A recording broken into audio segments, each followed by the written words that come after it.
Good evening. The opinions and statements voiced by our guests do not necessarily reflect the opinions of this network. Enjoy the shows. You are listening to WBHM Digital Broadcasting, Birmingham, Alabama.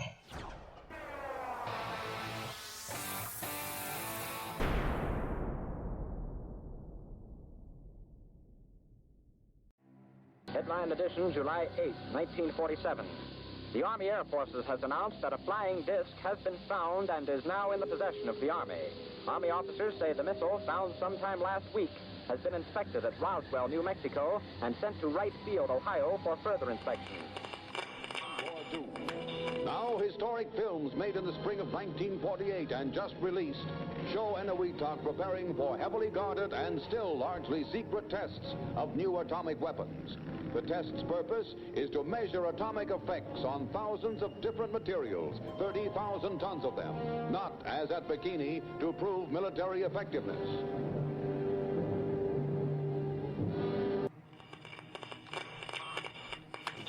San Francisco police say that 9 persons have been arrested in a narcotics raid on the headquarters of the Grateful Dead, a widely popular singing group. 2 members of the group, Rod McKernan and Robert Weir, and their business manager, Danny Rifkin, have been booked on suspicion of possessing narcotics. 3, 2, 1, 0. All engine running. Liftoff. We have a liftoff. 32 minutes past the hour. Liftoff on Apollo 11. Tower cleared. We got a roll program. Neil Armstrong reporting the roll and pitch program, which puts Apollo 11 on a proper heading. I'm going to step off the limb now. That's one small step for man, one giant leap for mankind. Well, strange lights are causing a viral buzz on YouTube. Could we have caught extraterrestrial activity on a recent newscast? Brandon Arroyo investigates. As the newscast ended, the controversy began back on September 26th. What is that light shining in the back of the dark night sky?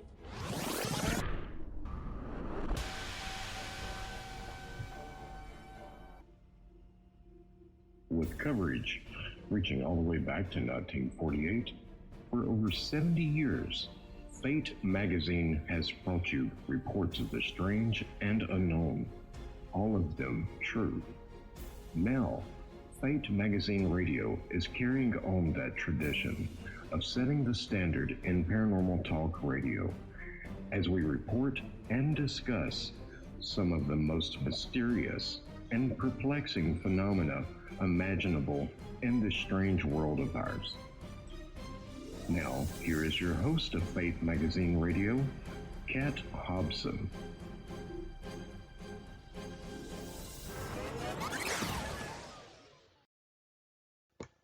Good evening. Welcome to WBHM Digital Broadcasting. You are listening to Fate Mag Radio, the online voice of Fate Magazine. I am Kat Hobson, your host, and I apologize for the delay. We had a bit of a technical issue. I believe it's fixed now. But we are just having a wonderful chat on the side as we are waiting. My guest tonight is Lionel Friedberg. Lionel is someone that I was very excited to get an opportunity to speak with. He has, well, I guess he's won just about an Emmy in every category that he works in. He grew up in South Africa. He started filming while he was still living there, while apartheid was very strong. It was their system of government. He left, went into the film industry. He has done documentaries. He has written, directed, produced, and, well, just really everything, I guess. But I know you're waiting to hear him. I will say that he wrote and directed an interesting 3-hour documentary called Who Wrote the Bible? And I'm interested in hearing about that. And his new book is Forever in My Blood, and it's how the film industry helped lead him to African shamanism. And I may not have hit every word on that because I didn't have it in front of me. But Lionel, I am enjoying this book. I will say I haven't finished it. It is a great book. And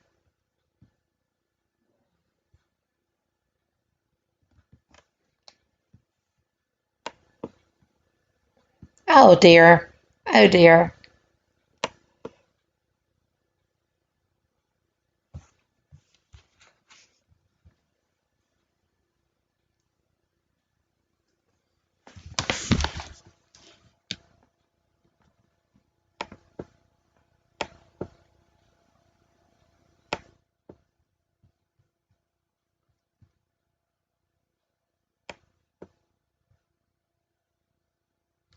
Well, it's actually a great book. I am having trouble now picking up your sound.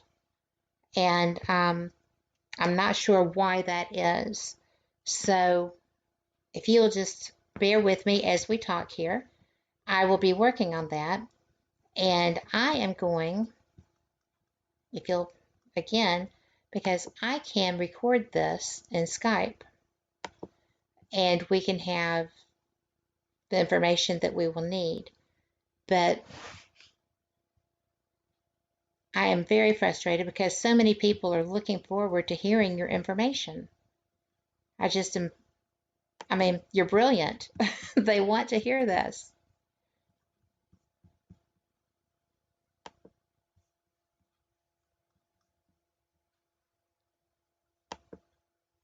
I want you to as well.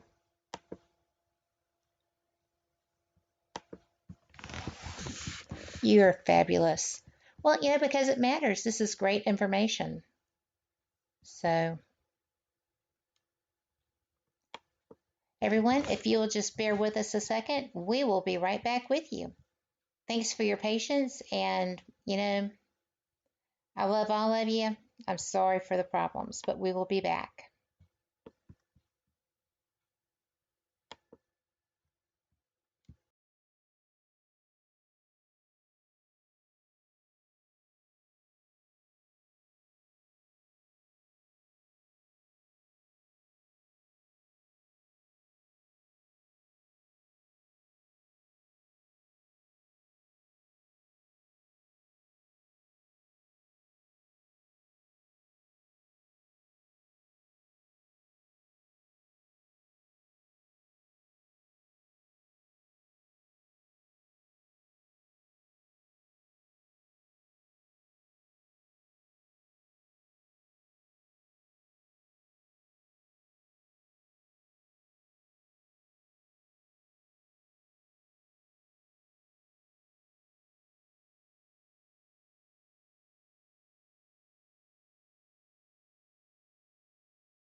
All right, now, everyone, I have to have this open so that I can test for audio. And thank you for being so patient. I know it's a pain in the wazoo, and it certainly is for Lionel.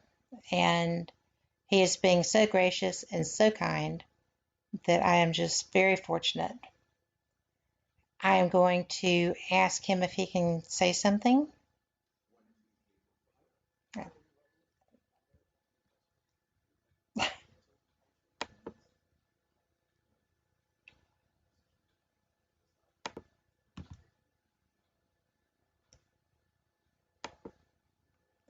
when I get it right, we will do it.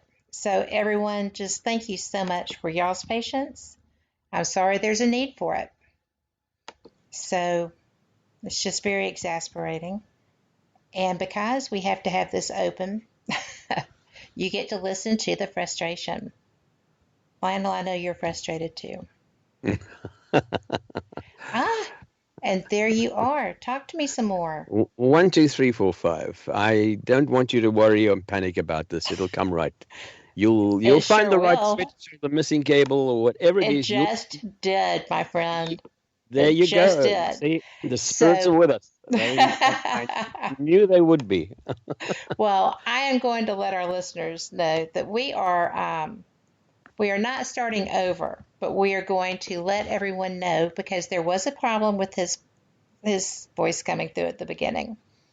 You are listening to Fate Mag Radio. I am your host, Kat Hobson, and I'm so glad that you're here because my guest is Lionel Friedberg, and I am just thrilled to be able to welcome him here.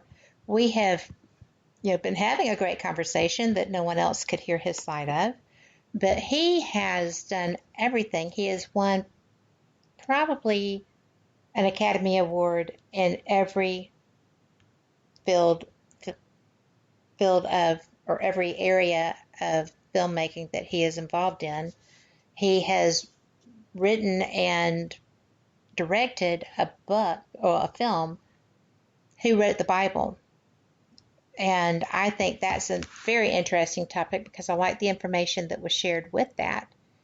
He has also written a new book, Forever in My Veins, which actually is about how film led him to the fields of African shamanism. And I didn't get that blurb right, but the book is great. I have been reading it. It's beautiful. It really is. He has done all the things. He has hunted crocodiles, like in their water, in their home environment. So he's pretty nifty with that too. Lionel, I am so excited that you're here. I am so impressed with your work. You have been in the film industry for 50 years, over 50 years. Yeah, I'm an old guy now. I'm in my late 70s. So I've been in the film industry for over 60 years. And, we were talking earlier before we got all the technical glitches figured out, but, you were saying that, you feel very lucky to be doing what you do. And I have to reiterate that I feel extremely blessed and very fortunate to have had an amazing life. And, which is one of the reasons why I wrote the book. I just wanted to share some of those experiences with folks out there because not many people get the opportunities to do what I've had. And I'm not sure why and how all of those opportunities came about, but they did. And some of them were quite extraordinary, quite amazing, really. And they've expanded my vision of the universe, of the cosmos, of the world we live in, of each other. And it's been an amazing journey. So I wanted to share that with folks, which is why I wrote Forever in My Veins. And we can get into specifics if you like, as to some of the things that I cover in the book. Well, I would like that, but I'm interested in learning about the shaman who prophesied about your life experiences, down to and including when you started having the swelling issues and stuff. I mean, she was very dead on with everything that she told you. And I had a question for you also. The word Nganga, how do I pronounce that? Well, in Zambia, which is where this event took place, which is in Central Africa, shamans go by the name of Nganga. So she was a Nganga. However, most of the shamans that I refer to later on in the book, the ones I've had most of my experiences with in South Africa, they go by the name of Sangoma. And Sangoma basically means a diviner, a herbalist, a traditional doctor, someone who can see into the future, someone who communicates with your ancestors, is able to diagnose illnesses. They do all these amazing things, and a Sangoma wears many hats and has many capabilities, some of which are absolutely astounding. And, I talk about some of the stuff in the latter chapters. But you asked me about this old lady, the first one that I met, which is basically the glue, if you like, that holds my whole story in the book together. And let me just take folks back a little bit, to put everything into context. I was born and I grew up in South Africa. I went to school there. I completed my education there. Apartheid was alive and well, and for people who may know anything about apartheid, it was a system whereby there was a very strict racial divide in society. Separate entrances, separate beaches, separate churches, separate banks, separate everything for black and white folks. The country was cut right down the middle, and the twain never met. You couldn't. The one side of society really knew very little about the other side, and that pertained more to the whites than the blacks. The blacks were servants and they worked in white households and factories and farms and whatever else, but the white folks really knew nothing about their black neighbors. And the black people, of course, were by far the majority of the population, and it was kind of sad that we didn't know anything about their history or their culture or what made them tick and who they were and where they came from. That wasn't taught in white schools. And so this is the world I grew up in, and it was kind of difficult, particularly after I finished high school. I thought, what am I going to do with my life? I was unhappy about that situation because I'd often seen black folks who were stopped by police in the streets just for no reason, other than to be asked to show whether they had permission to be where they were. Every one of them had to carry a document stating why they were in a certain area, a white town or a city or a rural area or whatever it was. They had to have permission there, and this had to be renewed regularly. And if this was not up to date, if their papers or their passbook, as it was called, was not up to date, they would face imprisonment. And eventually, if they weren't bailed out by their employer, they would be sent back to their tribal areas, which were way back in the boondocks, in the rural areas, far away from the gold mines in the cities. And I'd seen that many, many times, and it disturbed me. So anyway, when I finished my education, I was an only child.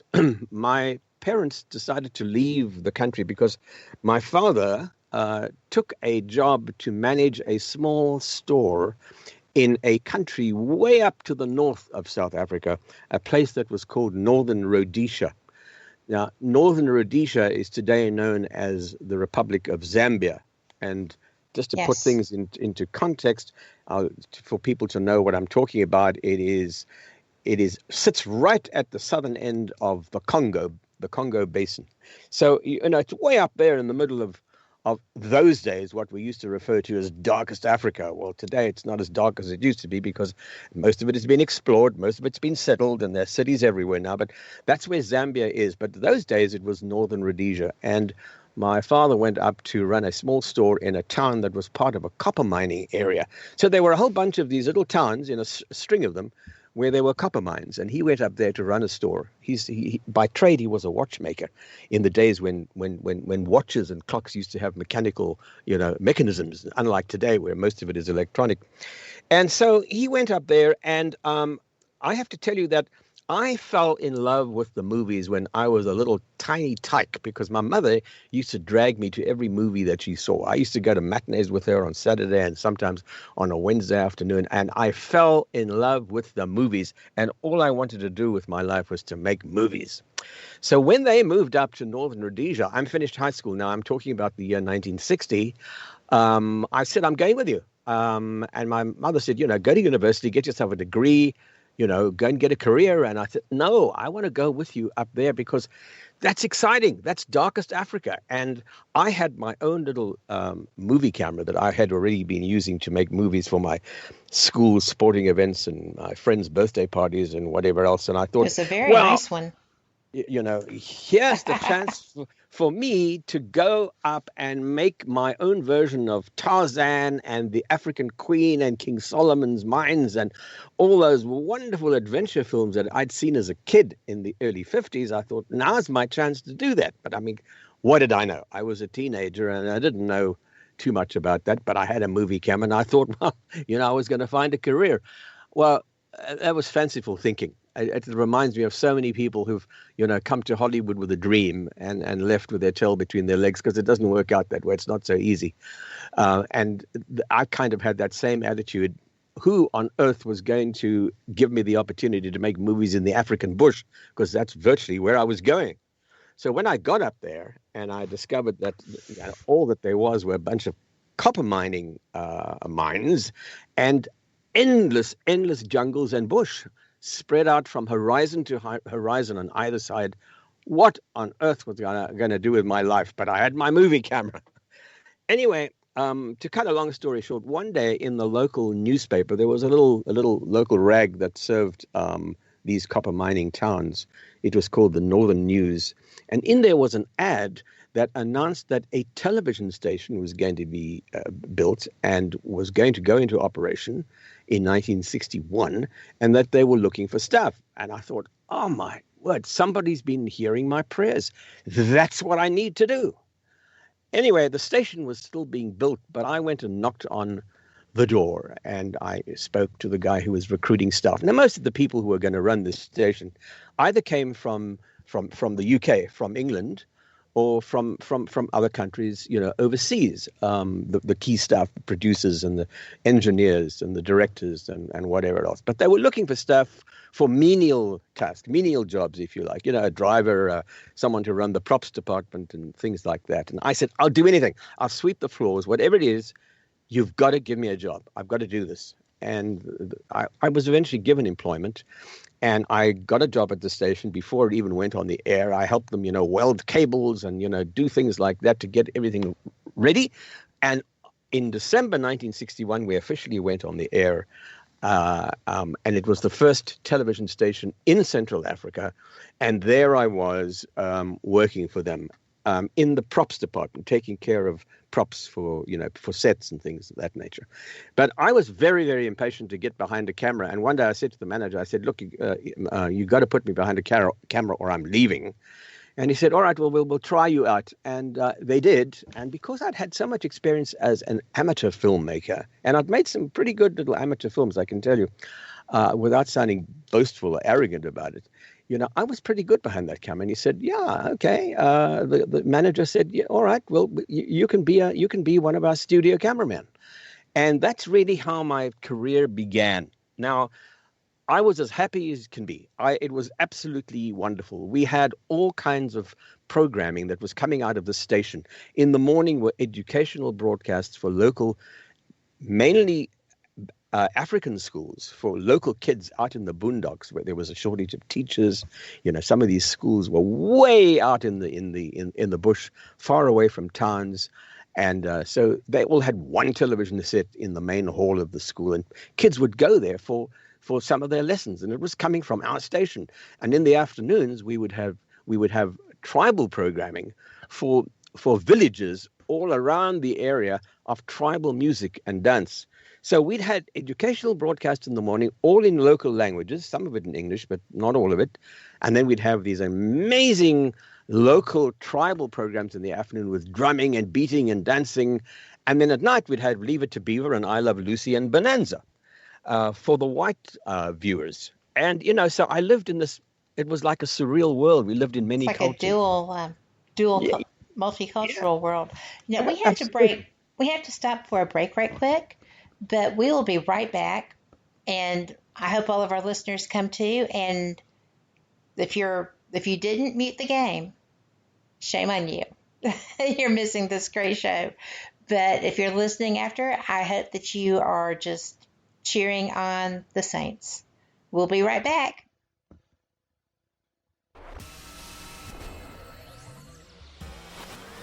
You are listening to WBHM Digital Broadcasting, Birmingham, Alabama.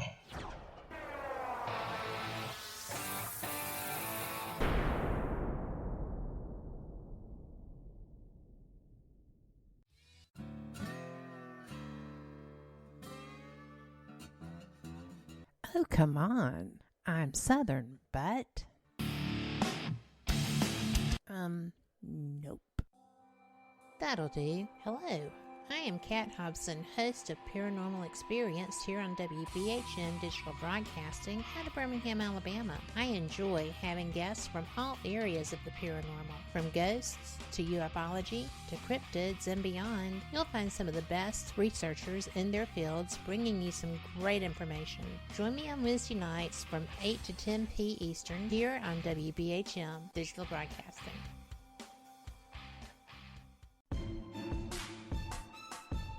You are listening to WBHM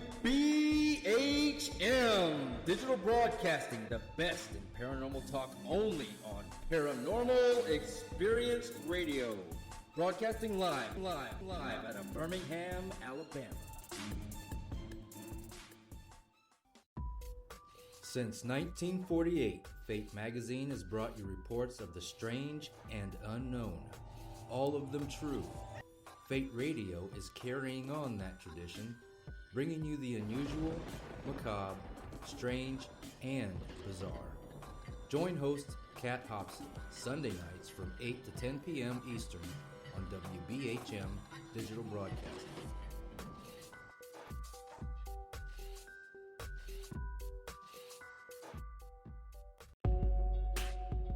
You are listening to WBHM Digital Broadcasting, the best in paranormal talk, only on Paranormal Experience Radio, broadcasting live out of Birmingham, Alabama.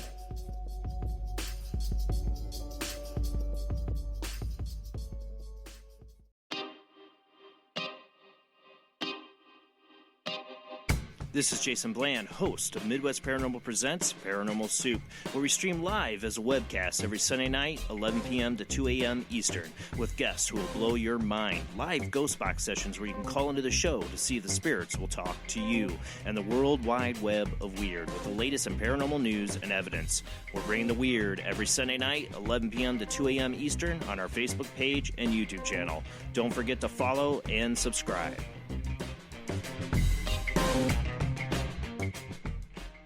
Thank you for listening to WBHM Digital Broadcasting out of Birmingham, Alabama. The time is 23 minutes after the hour.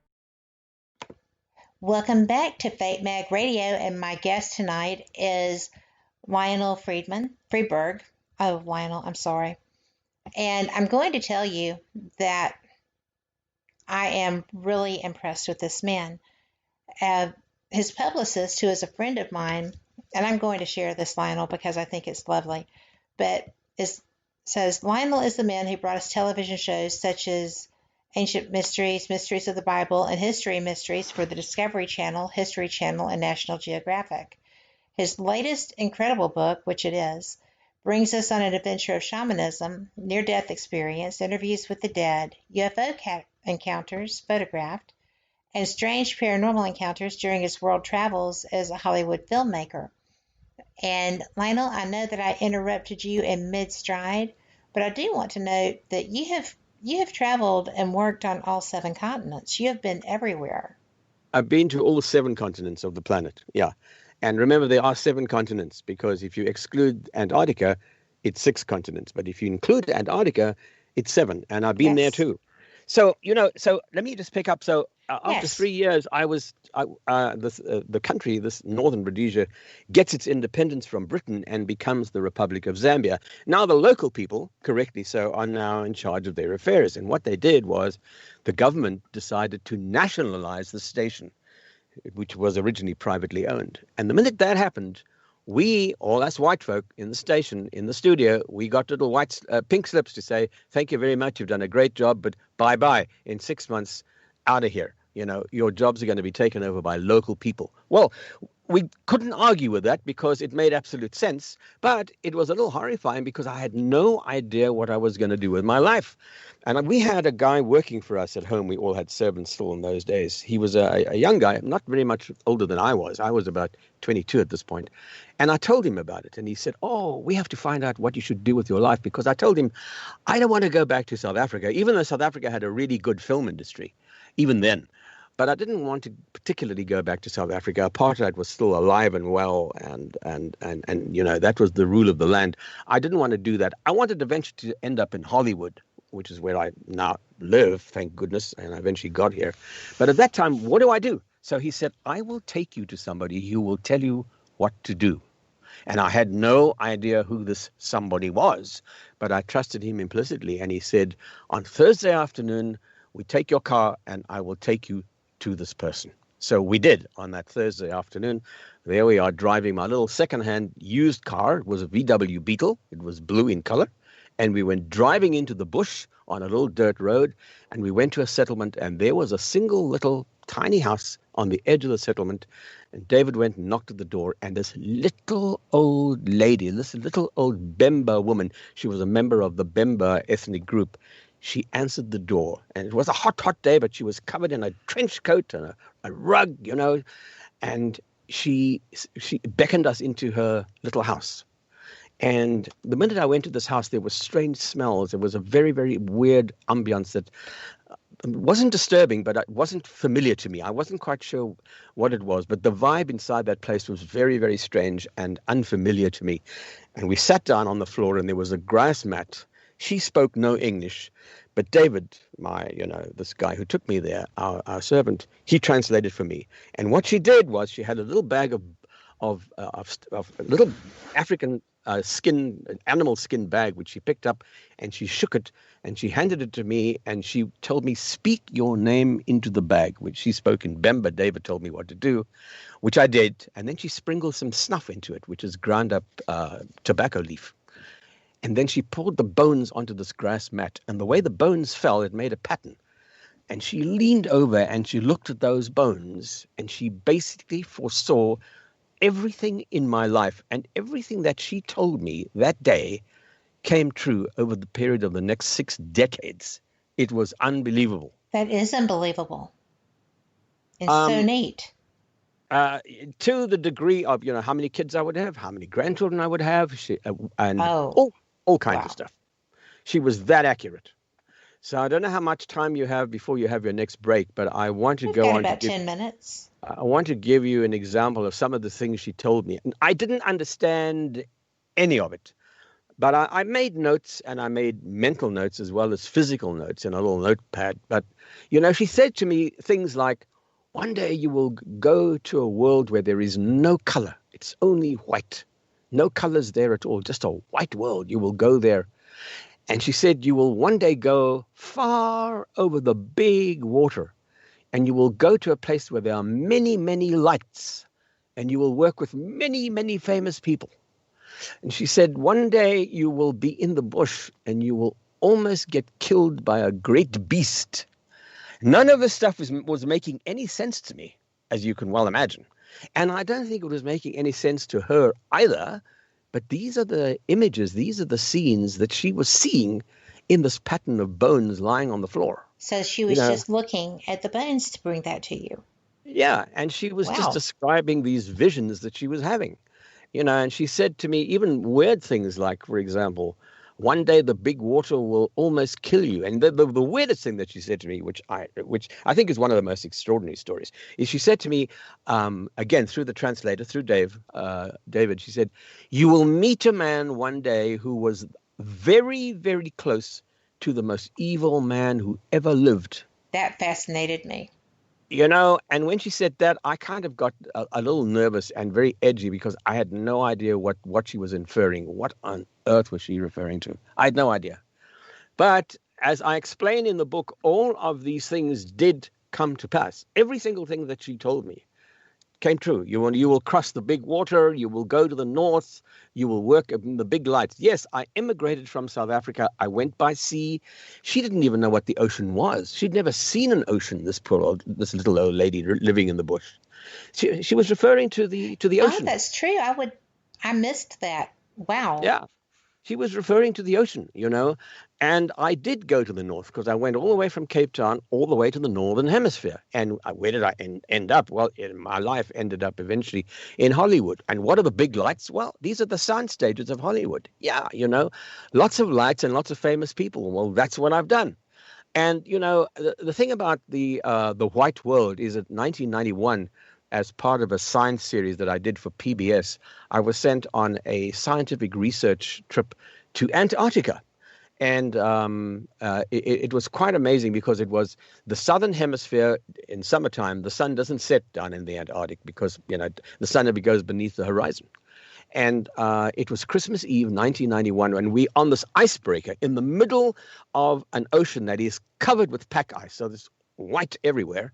And the sky was white, and the world was white, and the sea was white, and everything was white. And I was sitting on the deck of the ship, just thinking about it, making my notes of the filming that we'd done that day. And it suddenly hit me again. My God, this is what this woman foresaw. You will go to a world where there is only white, no color. She had foreseen that. And let's talk about the one that I found most strange, about this you will meet a man who was close to the most evil man who ever lived. Well, back in 1983, I did a really terrific series of documentaries on the history of South African Airways, which is one of the oldest airlines in the world and one of the world's great airlines. It flew all over the world from South Africa. It was originally formed in 1929, a private airline, and it was called Union Airways at the time, but it ran out of money. And in 1934, the government, had to bail it out, and it was renamed South African Airways. And in 1983, it celebrated its 50th anniversary. And in the course of our research into the history of the airline, we had found that in 1934, the airline had ordered a bunch of brand new aircraft from a company in Germany. And the company in Germany was called the Junkers Airplane Company. I think they were based in Bremen, if I remember correctly. Now, this is the early 30s. How do you fly an airliner, even though it only sat 14 people? It was still a big airplane.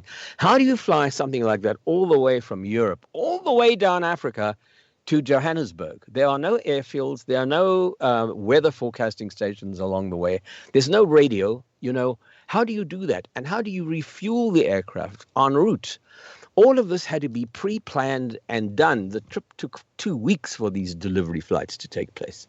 So that in itself was a major adventure. And what we found as we did our research was that one of the pilots on one of these delivery flights was still alive. And I said, oh, wow, we got to interview this guy. And it turned out that he was retired. He was in his late 80s, almost 90, and he was living in a little tiny village near Munich in Bavaria in Germany. But not only that, we had found out that he had shot a home movie himself of that delivery flight. And I said, we've got to find that footage. No I've got doubt. to use it, So we found out that a copy of his film was in a lab in Frankfurt. And so, can you imagine my excitement? When we eventually got to Germany and we finished our filming, doing various other things in Germany, we eventually ended up in Frankfurt. We find the film, we select up the parts that we want to use in our documentary, and from Frankfurt to Munich is quite a distance, but you can drive there nonstop on those amazing German autobahns, which we did. It took a day to get there. And along the way, there were two vehicles with the crew and the publicity crew and whatever else. And there was a man from the German government who was going to be my translator and who was facilitating this interview with this guy. And, they were being very nice and very helpful to us. So we eventually get to the little village where this man lives. And it was the night before the interview was scheduled to take place. And we were all staying in this very nice little hotel. And this guy from the government, the German government, the Foreign Office, he came up to me at about, we had a very good dinner together, and then a lot of wine flowed, and we had a good time that night. And, in the middle of maybe midnight, he said to me, how much do you really know about this man that you're going to interview tomorrow? Now, I knew his name. His name was Hans Baur, B-A-U-R. He said, but, how much do you really know about him? And I said, well, the only thing I'm interested in is about that amazing delivery flight of those brand new airliners that were flown down Africa. That's what I want to talk to him about. And he said, yeah, but, there was a history behind him. And I said, well, I'm sure there was, and why? And he leaned over to me and he said, do you realize that he was Adolf Hitler's personal pilot? Well, you can imagine. Astounding. When I heard that, I instantly sobered up after all of this great German wine. And I thought, oh, my word, how am I going to deal with that? How many times do you get an opportunity to meet someone like that? I've interviewed and met tons of people all over the world in my time, but that guy, I really felt nervous before that interview because I wasn't sure how I was going to handle it. Anyway, the next day came, and we met. That would be the one. Well, I mean, you can imagine. Adolf Hitler was one of the greatest mass murderers in history. Yes, he was. More so than Genghis Khan could ever be, responsible for the death of millions of people. Yes. And now I'm going to meet a man who was his personal pilot, who must have known him extremely well.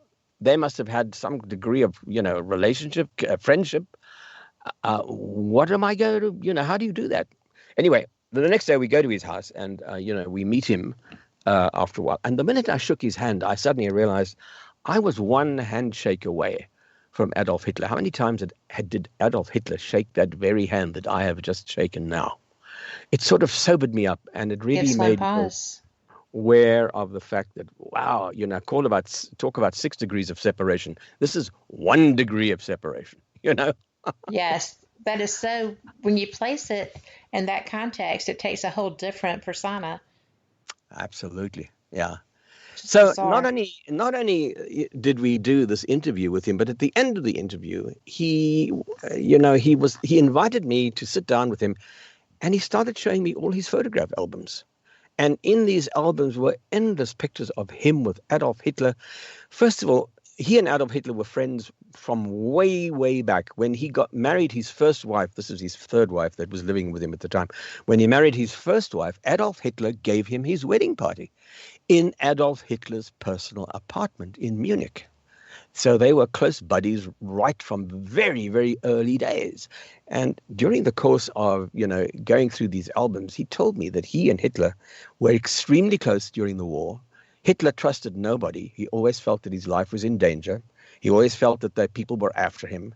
And there were many attempts on his life, as we now know. But he and Hans Bahr were always the best of friends. And he always made place at his dinner table, even if it was a state dinner with someone like Mussolini or whoever. He always made space for Hans Bahr to be there as well. That's how tight these two guys were. He was with Hitler the night Hitler was in the bunker, the night Hitler took his life in Berlin. And it was just an amazing afternoon to hear this firsthand from a guy who experienced that.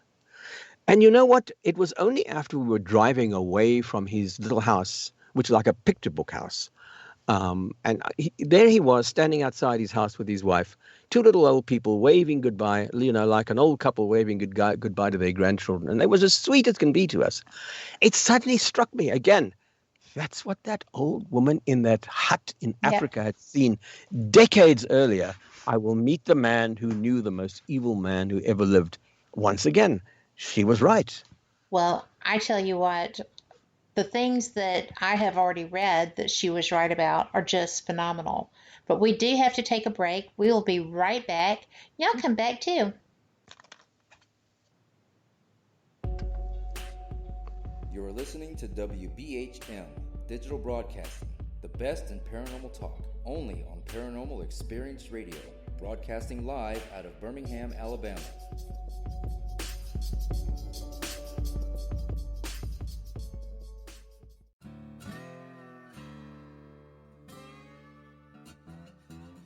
Oh, come on. I'm Southern, but... Nope. That'll do. Hello. I am Kat Hobson, host of Paranormal Experience here on WBHM Digital Broadcasting out of Birmingham, Alabama. I enjoy having guests from all areas of the paranormal, from ghosts to ufology to cryptids and beyond. You'll find some of the best researchers in their fields bringing you some great information. Join me on Wednesday nights from 8 to 10 p. Eastern here on WBHM Digital Broadcasting. Since 1948, Fate magazine has brought you reports of the strange and unknown, all of them true. Fate Radio is carrying on that tradition, bringing you the unusual, macabre, strange, and bizarre. Join host Kat Hobson Sunday nights from 8 to 10 p.m. Eastern on WBHM Digital Broadcasting.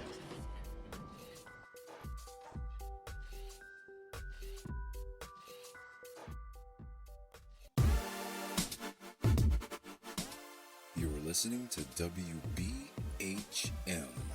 Digital Broadcasting, the best in paranormal talk, only on Paranormal Experienced Radio, broadcasting live out of Birmingham, Alabama.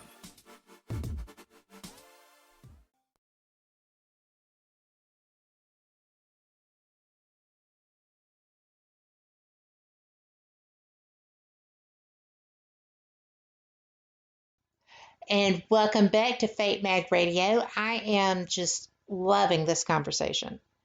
And I just think, I always tell people, one of these days somebody is going to start recording the breaks between, during the shows, and it's not going to be me to share them, but it is so cool because you get even more information that way. I love when I get to talk to someone who has done all the things that I find fascinating. What I really found interesting is this did not come from Gavin, your publicist. This is from you. But life and your career have taught you that the planet, its history, indeed the universe, is far weirder and infinitely more complex, surprising, and amazing than we can ever imagine. Absolutely. I think that's my favorite quote from you so far. Yeah. There's no doubt about it. In fact, at the end of the book, if folks get to the end, and I'm not giving anything away because I'm not, it's not like a plot, but at the very end of the book, I basically say that, we're all connected. Every single one of us, we're all connected, whether we are a person or a pony or a petunia. It doesn't matter. We are all connected by some kind of invisible grid on a cosmic scale. We all share a connection with one another. We're all interlinked in some weird, unbelievably complex and amazingly exciting force field, if you like. George Lucas got it right in Star Wars. Use the Force, Luke. Use the Force. There is the Force. There is such a thing. Yes. There really, really is. And I've met so many people who have had experience, who've been clinically dead and who've actually traveled outside their bodies. Yes. I love this. People who have had, I work, there's a remarkable institute in Virginia called the Monroe Institute. I don't know how many folks have heard about it, but basically what they do there is raise your level of consciousness. And that's what it's all about. We all need to raise our level of consciousness above the everyday, just above the gray, everyday world that we live in. It's more than just, getting through the day. Keep your mind alive and try and extend it to a realm, however many realms you believe exist. Go there. Try and find them. And at the Monroe Institute, they have the capability of doing this by stimulating consciousness through sound waves. And they have had some of the most fascinating people go there, basically to unwind or to learn to relax or to just, extend their level of consciousness. And there was a rocket scientist, a guy from NASA, who went there, and I interviewed him, and he said, I'm a nuts and bolts guy. I don't believe in any airy-fairy, ooga booga things that go bump in the night stuff. I've got to have proof of everything. And I've had it right here in this institute during my experiences when I have raised my consciousness with these binaural sound signals that people are able to experience there. I have traveled beyond my body. I've gone outside my body. I have gone outside of the solar system. I have gone beyond to the furthermost reaches of the universe. And I've met my grandfather, and and I said to him, how do you know you met your grandfather? And he said, well, I talked to my dad about it. I said, I described this guy, and this is what he looked like. And my dad said, yeah, that was my dad. That was my dad, So that's wild. I'm not throwing all this stuff out because people have said so. I don't go on hearsay. I will only quote people because I'm a documentary filmmaker. You've got to have facts. You've got to have proof. You've got to substantiate things, and you've got to also rationalize it in a way that makes it acceptable to people because you are offering them tangible proof that these things really do exist. And it doesn't matter what the subject is. That's what you have to do. And this guy was a typical example of that, that he had met his ancestors in astral travel there. But I've met other people who've done this. We can all, maybe even when we're dreaming, we are able to connect to this field. And I think that is the case because in my own case, I know that I have gone places that I cannot explain, but they certainly are not in this world or of this world.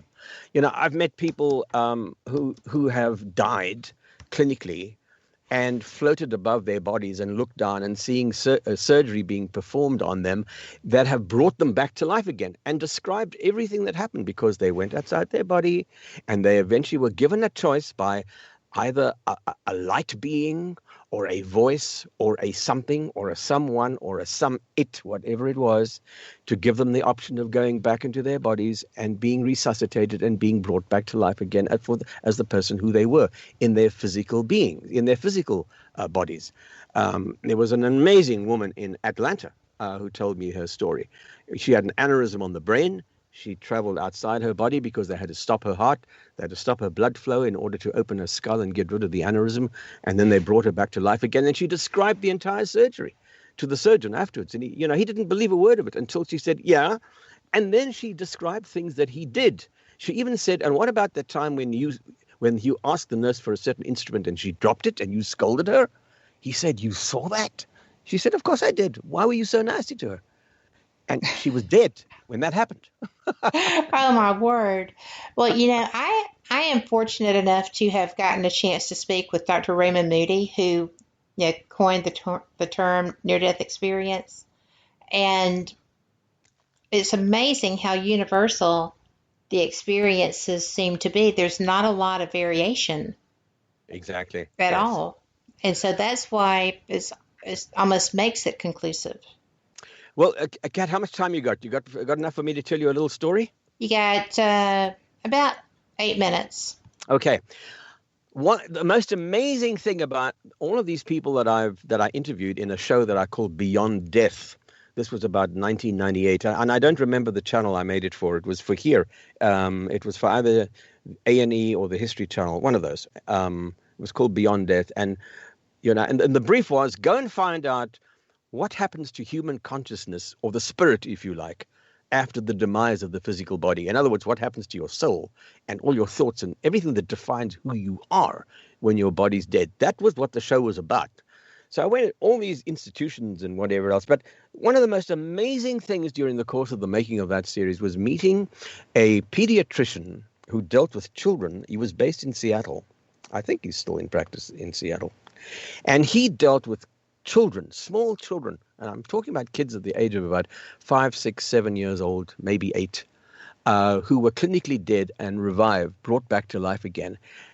None of these kids knew each other, but this guy collected a file on all of these kids because people knew about him and would refer their patients or their experiences to him. And he made a collection of all of these kids' experiences. And I interviewed 3 of these kids.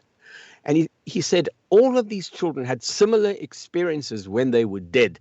They would say things like, oh, yeah, I went to sleep and then there was this tunnel and this tunnel was very bright. It was a tunnel of like light. And at the end, there was this big bright room and I could go in there. And then some of the kids called them angels. Some of them called them doctors in white coats. Some of the kids said, yeah, there was Jesus there and there were other people with him. Some of them said, oh, no, there were scientists. But they all described these figures in this rather large space, and they were given an option by these beings to go back through that tunnel of light to return to where they came from. They didn't know that they were dead. They were given an option to go back to where mommy and daddy is, or to stay where they were. And all of them who said, no, I want to go back, they said, all right, then you got to go back through that tunnel of light, go to the end and jump. And that's what they did. And at that moment is when they were resuscitated and they came back to life again. And, one little girl, she was absolutely amazing. This message comes from NPR. She described perfectly that she actually met her grandmother in this room together with all these people in the white coats. And her grandmother said, no, you got to go back because mommy's missing you. You got to go back. You can't leave mommy alone. And when she went back and she woke up from the surgery, she was revived in the operating room. She eventually met her mother. She said to her mother, Mommy, I met Granny. And her mother said, how can you meet Granny? Granny died before you were born. And she described Granny. And the way she described this woman was exactly the way this woman's mother looked. She described her grandmother. And her grandmother said, go back to mommy. Mommy's missing you. And she'd never met this woman, Oh, my gosh. Well, what was her mom's reaction? Well, I mean, can you imagine? I Shock. can't. I mean, there are other stories that I tell in there. There were two women whose each one of them had a teenage son, and the one woman, each of them dreamt about the other woman's son in their dreams, and it was a very complex way that these two women were eventually put together again. And when they met, I photographed their meeting, their getting together. A psychic got them together because they heard this guy heard about their stories. They were each dreaming about each other's son, and they had seen in their dreams the two boys together. So in other words, these two kids who had died, one in a motorcycle accident and the other one in an operating room from some ghastly illness or injury, had made friends in the spiritual realm and were having dreams, and these two mothers were dreaming the same dream. And, we had cameras there when these two people met. It was just absolutely incredible. Then they compared photographs of their two boys together for the first time. And they said, oh, yeah, I've met him. That's your son. He came to me in my dream. That's exactly how he looked. Yeah, that's him. So there's no... That is so bizarre. It's not only about being in Western societies. I've come across this even in tribal societies and in rural societies. Because, when you deal with... the tribal people in Africa, the whole concept of spirituality and religion is all based around the ancestors and your ability to communicate with the ancestors. Everything is about the ancestors. You get healed. This message you are given information. You are given good fortune. And it's always through the ancestors. And the medium that these people use, the shamans, the sangomas, are by throwing the bones, because the belief is that the ancestors influence the way these bones fall on the floor, and then these shamans, these sangomas, interpret the pattern as being events, because the ancestors once again are speaking to them, telling them stuff. That is so bizarre. Yeah, it's amazing, but in the very best way. Yeah, and and there's no arrogance about it. Some of these people are the sweetest people imaginable. They go sit at the foot of a wise older person and learn their craft over a period of years.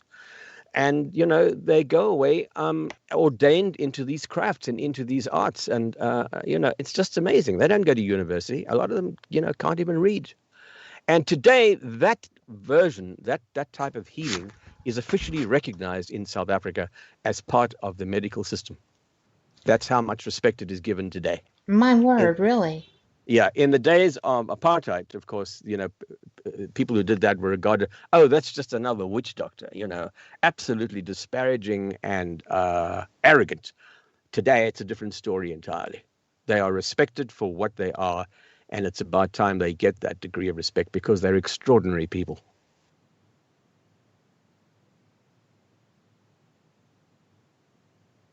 I know, unfortunately.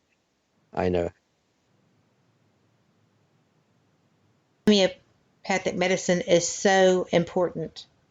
I have been helped by it when I got tired of a health thing that wasn't getting better. And oh yes, April in chat says that she was just going to say psychology blows this stuff off as crazy. Yeah, of course. Truly it does. Well, you can't interrupt Big Pharma and, all the other things. That's right. But what do you think, out of all of the healings, and I know that we're going to get to yours in the second hour as well, but what do you think the percentage is of the people there who actually utilize that field of medicine now that it's available to them? Among white society, very few, although it is increasing now that apartheid has gone and that South Africa is now an open, free, democratic society, which took place once Nelson Mandela was released from prison. It's now had 20 years of free of racism. It's gone by the way, South Africa is one of the most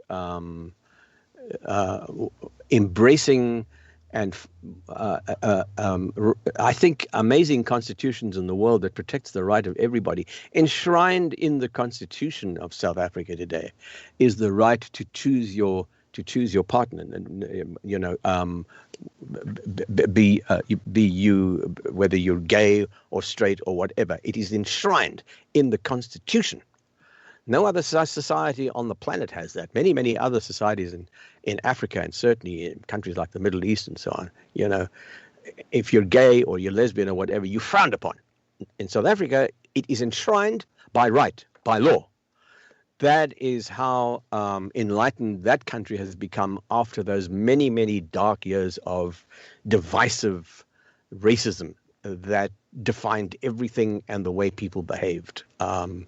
It's a complete turnabout, and it's so refreshing to go there. The problem is that there's a lot of crime in South Africa at the moment because unemployment is high, and the COVID has just made a mess of everything, as it has all over the world. And please, let's just get through this COVID pandemic, because we really need help with this. And I think we all need to start tapping into higher realms to help us to get through this dark period. In a way, maybe the pandemic came to teach us all a lesson.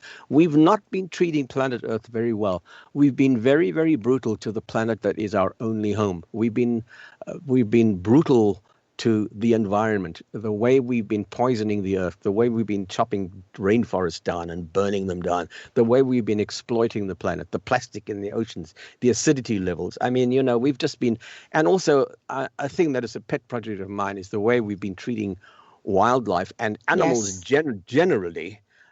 Is just absolutely horrific. In factory farming and the industrialized side of agriculture. And I know I'm speaking you're in Alabama, so there's a lot of agriculture that goes on there, and here in California too. People think, oh, California is all about the aerospace industry and Hollywood movies and music. It's not. The biggest part of the Californian economy is agriculture. Yes. So I know we're also an agricultural state over here. And the way animals are treated as part of the agricultural system is just appalling. The cruelty that goes on, the way we treat them, it's just shocking. And I think the day will come when we look back upon this period as being a very brutal, vicious one. And, we'll regret what we've done. And maybe this pandemic is part of learning that process. I don't know. I would like to think that is the case, because if you think about it, if the virus really did start in that awful so-called wet market in Wuhan in China, where they sell everything from, lizards to, whatever, all kinds of innocent animals. And some of these animals are killed in the most vicious and brutal ways. I think that we have to rethink the way we get on with our neighbors. And our neighbors aren't only human. They're other critters as well. That's right. We got to start respecting them. Well, I totally agree with you, but we have to take our top of the hour break. And everyone who listens regularly knows that this is our news break, and I apologize. But, I am ever hopeful that we're going to have good news. I am just constantly on the watch for that.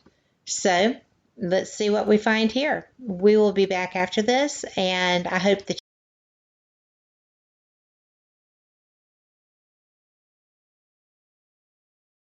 This message comes from NPR sponsor Geico. Do you own or rent your home? Fortunately, Geico makes it easy to bundle your home and car insurance. It's a good thing, too, because having a home is hard work.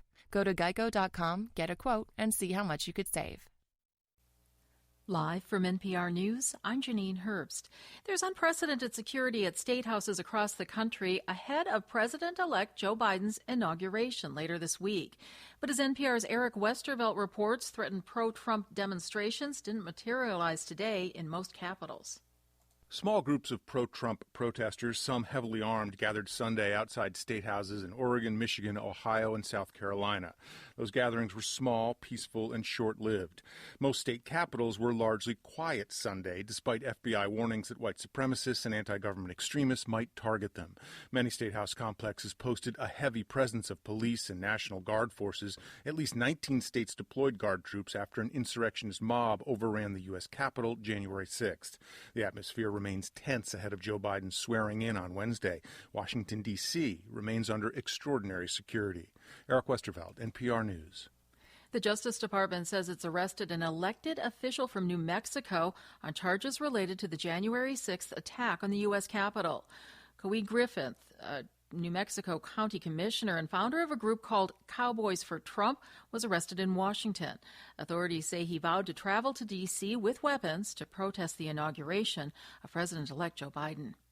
Kremlin critic and opposition leader Alexei Navalny has been arrested at a Moscow airport. As NPR's Barbara Sprunt reports, Italy, France, and the incoming Biden administration are calling for his release. In a statement on Twitter, Jake Sullivan, Biden's pick for national security advisor, called for Navalny's immediate release and said the perpetrators of the attack on his life must be held accountable. Navalny was returning from Berlin, where he had spent the last 5 months recuperating from being poisoned by what health authorities say is a variant of a Soviet-era nerve agent. Sullivan wrote, quote, "The Kremlin's attacks on Mr. Navalny are not just a violation of human rights, but an affront to the Russian people who want their voices heard. Russian President Vladimir Putin has said Navalny poses a threat to national security, but denies that he was poisoned." Barbara Sprunt, NPR News.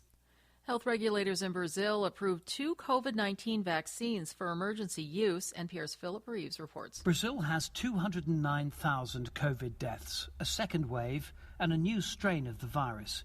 Yet its vaccination program has been delayed by political infighting and undermined by the president, Jair Bolsonaro, who says he won't be vaccinated.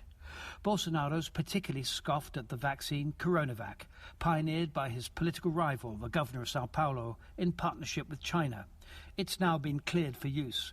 That means Coronavac will be going into Brazilian arms when vaccinations begin this week, because the government doesn't yet have any AstraZeneca, the other vaccine now approved by regulators. You're listening to NPR News. Vice President-elect Kamala Harris plans to resign her Senate seat tomorrow, 2 days before she and President-elect Biden are sworn into office. That clears the way for California Governor Gavin Newsom to appoint Democrat Alex Padilla to serve the final 2 years of Harris's term. Padilla is currently California Secretary of State. He will be the first Latino senator from California, where around 40% of the population is Hispanic. The U.S. Census Bureau is asking some households around the country about whether they plan to get a COVID-19 vaccine.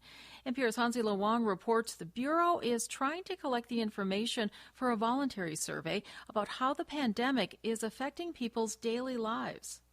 If you get a text message or an email for a Census Bureau survey about the coronavirus, you may be asked, have you received a COVID-19 vaccine? Do you plan to receive all required doses? Those are some of the newest questions added to the Household Pulse survey. That national online survey has been tracking how the pandemic is affecting people's finances, mental health, and access to health care.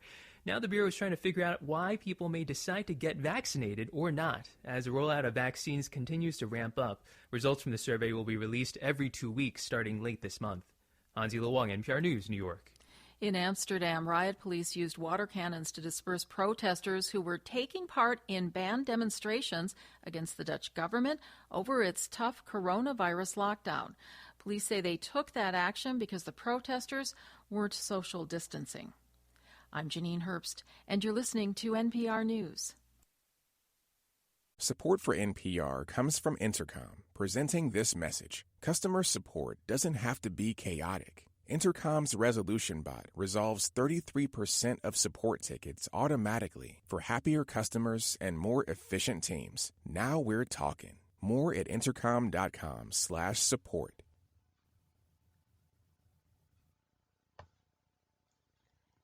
Hello there. It is 5 minutes after the hour, and you are listening to Fate Mag Radio here on WBHM Digital Broadcasting out of Birmingham, Alabama. We are the online voice of Fate Magazine, and I am Kat Hobson, your host. Before I go any further in this, I have to give a shout-out to Charlene Cadden-Power in Cape Breton, Nova Scotia. Happy birthday to you. I am so happy to know you, and I hope your day has been worthy of a woman of your stature. So, love you. I am so enjoying this conversation. My guest tonight is Lionel Friedberg. He is, he's a little bit of everything. He is a writer, producer, director. He is an author. He has done all kinds of work. He's worked for Discovery in History. He has written a new book, Forever in My Veins, which is brilliant. I'm just going to tell you, and you can get it February 2nd. So I would be looking into that were I in your shoes. He is part of the reason, well, actually, the man who brought us television shows like Mysteries of the Bible, Histories, Mystery. I actually love History Mysteries. Discovery, History, National Geographic, A&E. I mean, everywhere. Discovery. And I am so thankful, Lionel, that you have joined me tonight. We started off a little rough, but it's just perfect now. And we have some things to get to. And we were going to talk about the lake. And you were going to continue. We were going to cover your health issue that was also prophesied to you. And where do you want to start? Why don't we look at the lake story, because we've had this technical glitch at the beginning of the show tonight, and it sort of resonated with me because it reminded me of, technical glitches are nothing new. I've been a filmmaker for years, and technical glitches are always things that you have to deal with. So I felt for you at the beginning of the show where you were dealing with those that, came along to challenge you tonight. But you got through them and you fixed them and everything's back and everything's up and running, and that's great. So everything's fine and dandy now. But it reminded me of an event that happened in the 70s. I was doing a series of documentaries that looked at the cultures of some of the predominant tribal groups, if you like. Ethnic groups would be a more correct word to use. Ethnic groups in South Africa. South Africa has 11 official languages. That gives you an idea how many different tribes there are. And each one has their own language, but most people speak English, of course. But anyway, in the 70s, I was doing a series called The Tribal Identity, which looked at the main tribal groups. And it was absolutely fascinating because for the very, very first time, we could bring to white audiences, white viewers, a little bit of an insight into the cultures and traditions of their black neighbors and who these people really were and where they came from and what their practices were and what their belief systems were and their initiation rites, and of which there are many. Some of them are so colorful, and I describe a lot of them in the book for both males and females in the tribal areas. Mm-hmm. At the basis of all of these initiation rites, which take many, many forms, but at the bottom of it lies the essence of respect, how to respect your family, your parents, and your marital partner eventually, and how to be responsible citizens and responsible parents. All of this is taught to young folk in the bush in various ways. And I describe some amazingly colorful ceremonies. I'm not sure whether they all still continue today, because that's nearly over 40 years ago, and things might have changed. But one of the things that we were doing, we were working with a tribe in the northern part of South Africa called the Venda, Venda. Now, they really are amazing people. They have an extraordinary history, and their culture is absolutely fascinating. Their music is marvelous, but their ritualistic beliefs and their religious beliefs are really quite something to experience. And once every 5 years, and I'm talking again back in the 70s, once every 5 years, there was the tradition that you would need to honor the great spirit of the tribe that lived in a sacred lake. And the name of this lake is Fundutsi. So once every 5 years, they have this big ceremony down at the lake where they pour offerings, usually homemade beer, made of essentially of cornmeal, ground cornmeal, which is allowed to ferment, and other vegetable products and leaves and whatever else that they pour into the lake as an offering to the Great Spirit, who supposedly has a sort of python form to either him, her, or it, whatever you wish to think of it. And once every 5 years, and one of the oldest members of the tribe officiates at the ceremony. And we were very fortunate to be able to film one of these. Now, my anthropologist, who was my host in the series, his name was Peter Becker, an amazing guy, who spoke a lot of the local black languages. He learnt them all, and he really knew his stuff. He was a terrific guy. He was my on-camera host for the series, and we were given permission to go down to the sacred lake with a group of people who all were dressed in their tribal dress, rattles and grass skirts, beads, colorful, amazing. And these people are have very strong features. They really are wonderful, good-looking people, both male and female. And so we go down to the lake to do the ceremony. And the old priest who was going to officiate was a guy who was well over 100 years old. He was eventually brought in. And, we asked him questions. Of course, he spoke no English, but we had translators, and, we asked him many questions. And his answers proved that, he remembered things as a boy, as a child. Oh. And all of it showed us very clearly that, he was well over 100 years old. This place is so sacred to that tribe that when you go down to the shores of this lake, which is down in the middle of a valley, which is really difficult to get to, steep banks and inclines, very difficult, lots of thorns and bushes and trees on the way. But when you get down to the bottom, you need to take your shoes off in the same way as you do in many Oriental cultures, out of respect for the spirits, because almost echoing the biblical command, like to Moses, take thy shoes off thy feet, for the land upon which thou walk is holy ground, said God to Moses. Well, the same thing applied to these people. When you get down to the bottom of the lake, you take your shoes off. You walk around barefoot out of respect. It's holy ground. And we did this. And anyway, Peter, my host, took his shoes off, of course, was walking around, and there were a lot of pebbles and stones and, thorns. And he stubbed his toe on one of the pebbles, and he hurt his toe, and he was sort of hobbling around.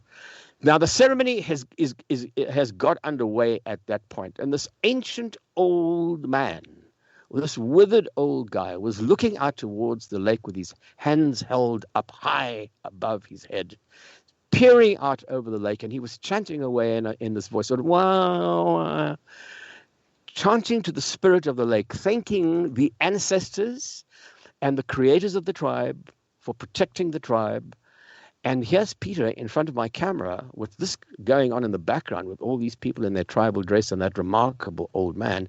And Peter's hobbling around on one foot, saying, ouch, ouch. And one of my assistants started to giggle. And it was infectious. You know what happens when people start giggling. Absolutely. But oh my gosh, what timing. Spreads around the room instantly, right? So eventually everybody's howling with laughter.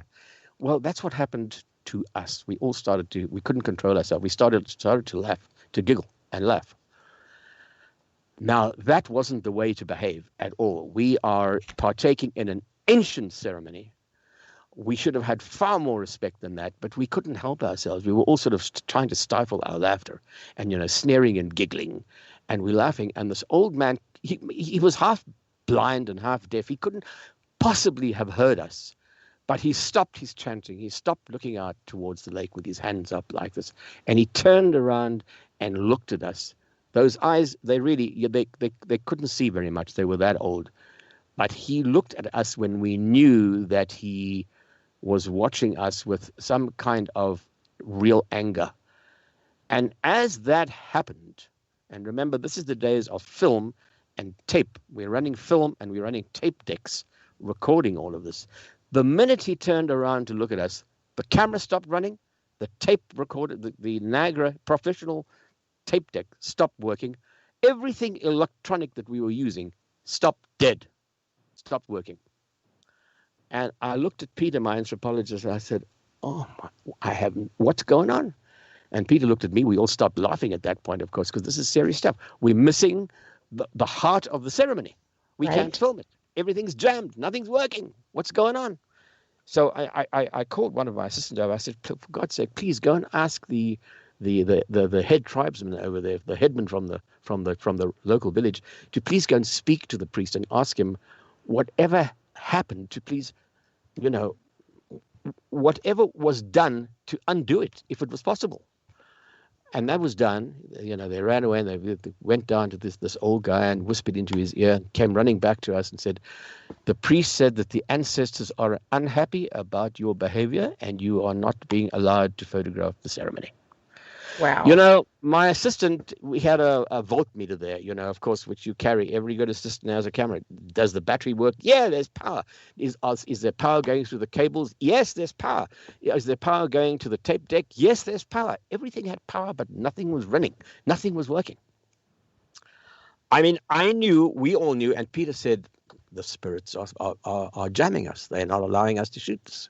Something metaphysical, something in the supernatural world is stopping us from allowing us to do what we have to do down here. We were panic stations. So I said to the assistant again, I said, please take our apology, go back to the old man and apologize most profusely and ask him to apologize to the ancestors on our behalf. We really are very, very sorry. We're very apologetic for our behavior. Please forgive us for what we did. We didn't mean to offend anybody. And he went back to the old guy, and the old guy, sort of nodded his head, this very old man, and he sort of, wobbly, he turned around, looked back at the lake, lifted his arms to the lake again, and started to continue with his chanting. And as he did so, immediately the tape deck starts to run, the camera starts to run, everything starts to run. Well, I guess he showed you. Oh, my goodness. Go figure that out. So I don't know if that was your problem at the beginning of the show, but well, I wasn't familiar with any spirits that were here. And I don't see any reason why anybody should have been jamming you. But anyway, whatever did, you unjammed it. You got it right. Yeah.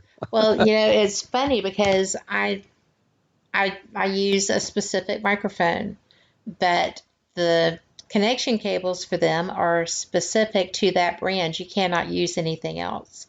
So when you commented before we started that you had heard a sound, I was like, well, I'm not hearing that. Well, while we were trying to get everything working, I did. And I never, ever have used like a gaming headset, with the little mic up made into it or whatever.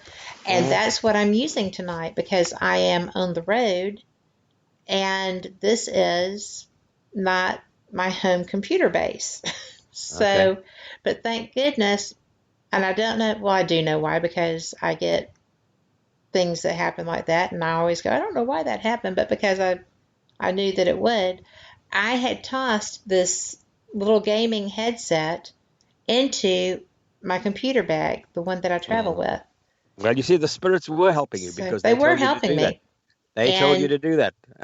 When I was looking during the break, the prong that goes into the microphone is bent.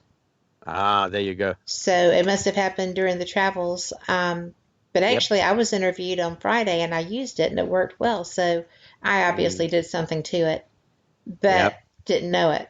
So these things happen. They do. Things happen. We have to take this break.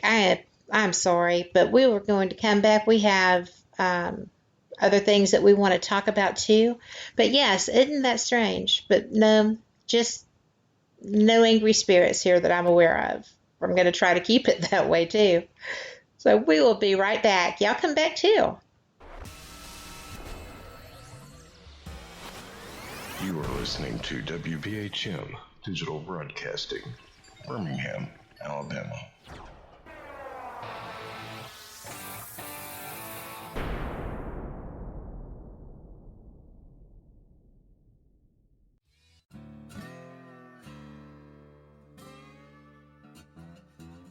Oh, come on. I'm Southern, but... nope. That'll do. Hello. I am Kat Hobson, host of Paranormal Experience here on WBHM Digital Broadcasting out of Birmingham, Alabama. I enjoy having guests from all areas of the paranormal, from ghosts to ufology to cryptids and beyond. You'll find some of the best researchers in their fields bringing you some great information. Join me on Wednesday nights from 8 to 10 p. Eastern here on WBHM Digital Broadcasting.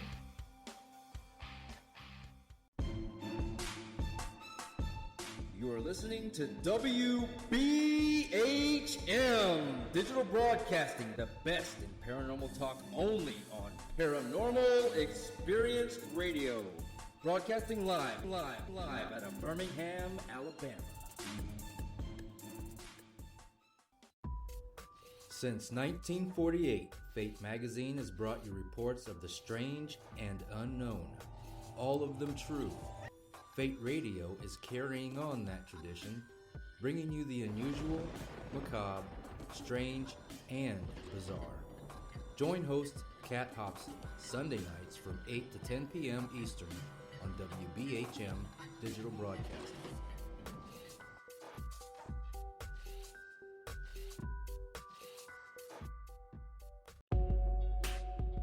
You are listening to WBHM Digital Broadcasting, the best in paranormal talk, only on Paranormal Experience Radio, broadcasting live out of Birmingham, Alabama.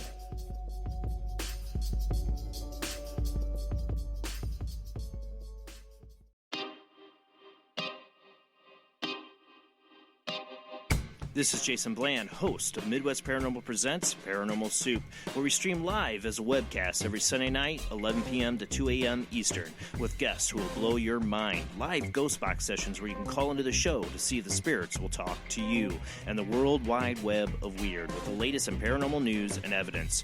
We're bringing the weird every Sunday night, 11 p.m. to 2 a.m. Eastern on our Facebook page and YouTube channel. Don't forget to follow and subscribe.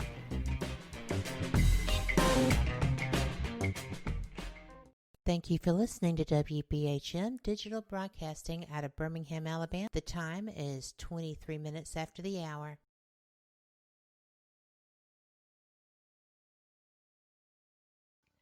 Welcome back to Fate Mag Radio with my guest, Lionel Friedberg, and I am having the best time with him. And now we have got questions going out the wazoo. And we have, a lot of them we have answered, but do you mind a couple of them? Sure, go ahead. Fantastic. What is your favorite country that you visited or lived in? Well, I mean, I'm now 100% American. I'm now an American citizen, and I think of myself entirely as an American. But the essence of Africa and the mystery, the mystique, and the antiquity of Africa, and having grown up on that continent, remains with me for all time. I'm not sure if this applies to folks from other parts of the world. You know, people go from one part of the world to the other and, you know, may make new homes everywhere. We've been doing that for a long, long time. And, you know, but Africa really is my birthplace. That's where I come from.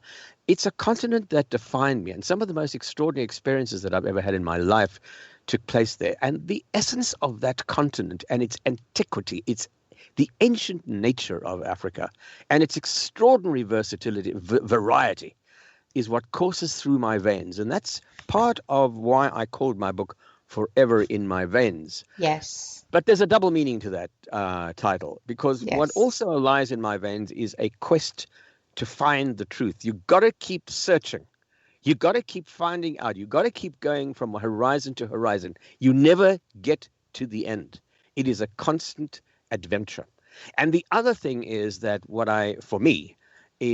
runs very, very deeply in my blood is the magic of film, because film was the means that took me into all of these unbelievable adventures that I've had in my life. So it refers to many things. But to answer your listener's question, I think what I found the most fascinating country that I visited was India, and particularly South India. I always wanted to go and visit the ancient temples of Hindu India. And my wife and I eventually went out there. She's been to other parts of India. She's been to North India, Central India. I think the whole of India must be absolutely fascinating. But I was always really drawn to South India. Maybe it has something to do with a past life. I think it might well have. But I'm very, very attracted to the culture and to the spiritual beliefs of the Hindu people, you know, about being respectful to all forms of life, about just being humble, and about just the way you go about your world, the sort of things that you put on your plate. I like the concept of if you can, be careful about what you eat. It defines who you are. There is the saying, you are what you eat, and I totally believe that. And so, I tend towards this whole concept of vegetarianism, because not only is it healthier, but I think it's good for one's karma. It's good for one's vibes. It just, they used to feed the Roman troops at night, steak, because it gives you vitality, and it makes, it gives you that kind of stamina. And the Hindus knew this. So I was anyway attracted very much to southern India, and I wanted to visit some of those really, really, really ancient temples that exist there. I've been to Egypt as well, and which was absolutely amazing. But India for me was like someone had taken a huge palette of paint and turned it upside down and spilt all of these colors, this variety of colors, onto a huge canvas, because that's what India really is all about. It's this incredibly eclectic, colorful mix of everything imaginable. In one day, you can see the entire spectrum of life, from birth to death, from poverty to extreme wealth, from beauty to unbelievable ugliness.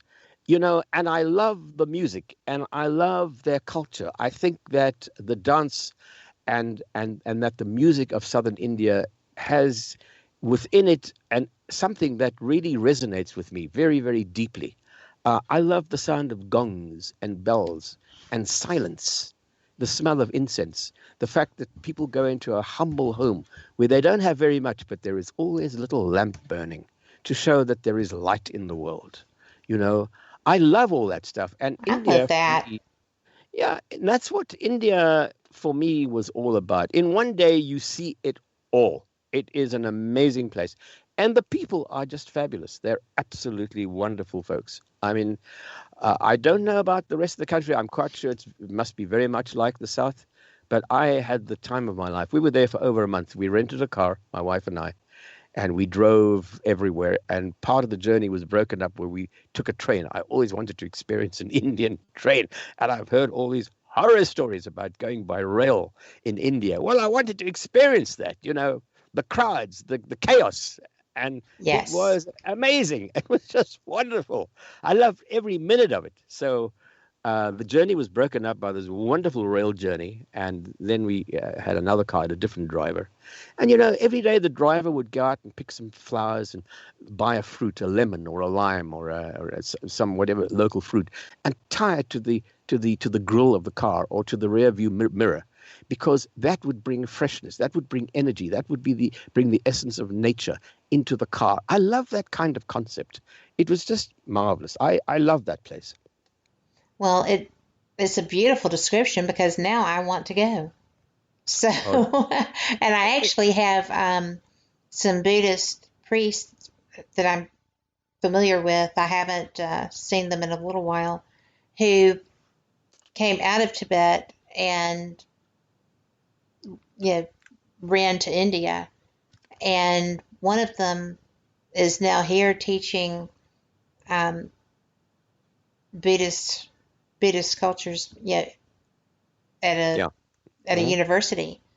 And he has found a way to educate people and lead them, help lead them toward enlightenment. And I just think that's wonderful. But we have a couple of other questions, and this is going to take us into one that I was actually going to save for last, but we have a question about it. So she says that many people call those ancient societies' creation stories myths or mythum. And do you believe they're myth, or that there might be some truth to those stories and strange creatures? The creation stories? Mm-hmm. Are we referring to biblical stories, or what is she referring to? Well, I am pretty sure that she studies everything, but I believe that this would be referencing biblical stories. Am I right? Yeah. Because she's a quick typist when she's at the keyboard. But I would assume so. You know what happens when you assume. Yeah. But, well, let me try and look at it this way.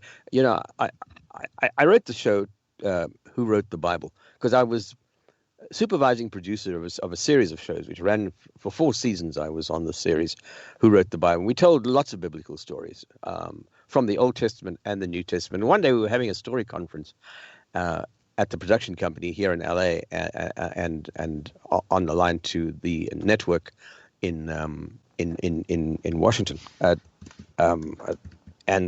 We were just talking about new stories to develop for the series. And I said, we've done all these amazing stories. Why don't we do a show that looks at the Bible itself? Who wrote it? Yes, everybody, let's do that. Let's do one called Who Wrote the Bible? Who's going to write it? Which one of your writers do you want to do that? And I said, I'd like to do it myself. So it was agreed that I would go off and write that show myself. And I went away, and after, it didn't take long for me to realize that there was no way that I could do justice to a subject like that in 1 hour. And I went back to the studio, who went back to the network, and and we said, oh, look, an hour isn't going to cut it, not on this subject. We need more. Is there any way we can get a 2-hour special to do this? And the network sort of hummed and hawed, and and by the way, the producers were really angry with me because I was breaking the rules. So you don't do that.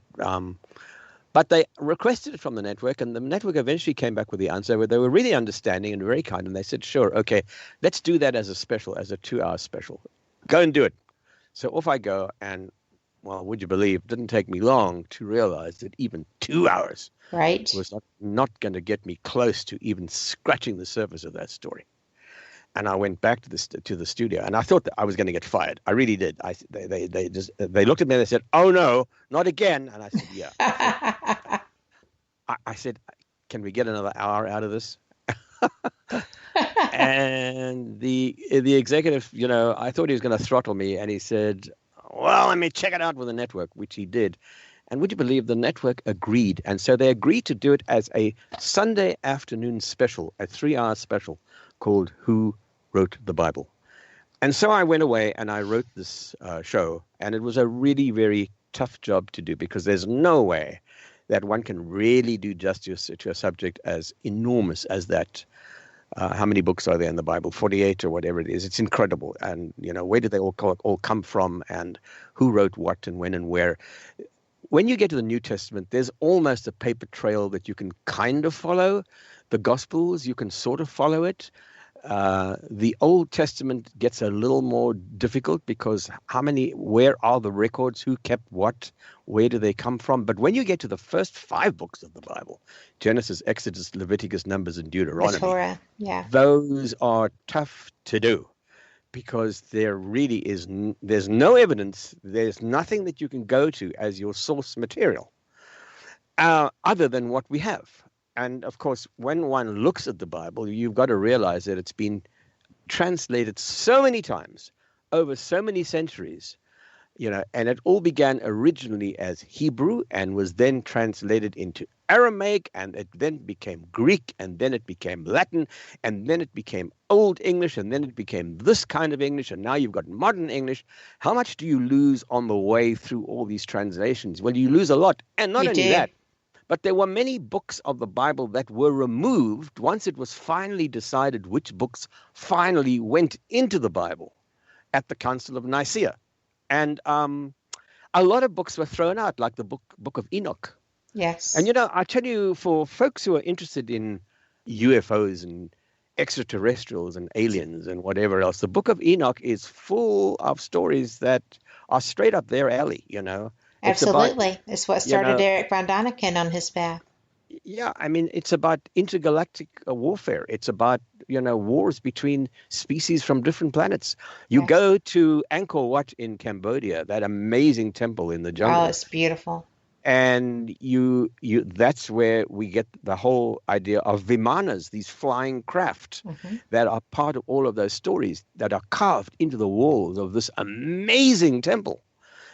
So it's difficult. It's hard to know what to make of all of this. But isn't it interesting that when you read Genesis, and maybe this answers your listener's question to some extent, at the very beginning it says, at the beginning, after creation, there were giants in the land. Yes. And the sons of the gods, took the wives of men, And so what are we talking about here? Are we talking about mythological beings, or are we talking about something else? Now, a lot of people who believe that we've been visited many, many times by alien species, and I'm one of them, but I'm not going to go there because without prefacing it with a lot of other stuff, because this is sensitive stuff. But I certainly believe that, we're not alone in the universe, and we've been visited by extraterrestrials for a long, long time. And who knows, maybe there has been some bioengineering going on. At least Zachariah Sitchin writes extensively about that in his books, about the Anunnaki. But that's just another one of the many, many examples that one can look at. So, and also there are discrepancies in Genesis. In one part, it says Noah takes into the ark the animals 2 by 2, and not very far away, just a few pages away, is another passage that says Noah was told to take into the ark animals 7 by 7. So not only are we seeing some contradictions going on, but you can see a different style of writing going on. And serious biblical scholars can identify the work of 3 different authors in the book of Genesis. And I don't mean to denigrate the Bible. That's the last of my intentions. I think the most important thing, by the way, about the Bible is not about where it came from and who wrote it and all that stuff, but who reads it and what is the purpose of reading it.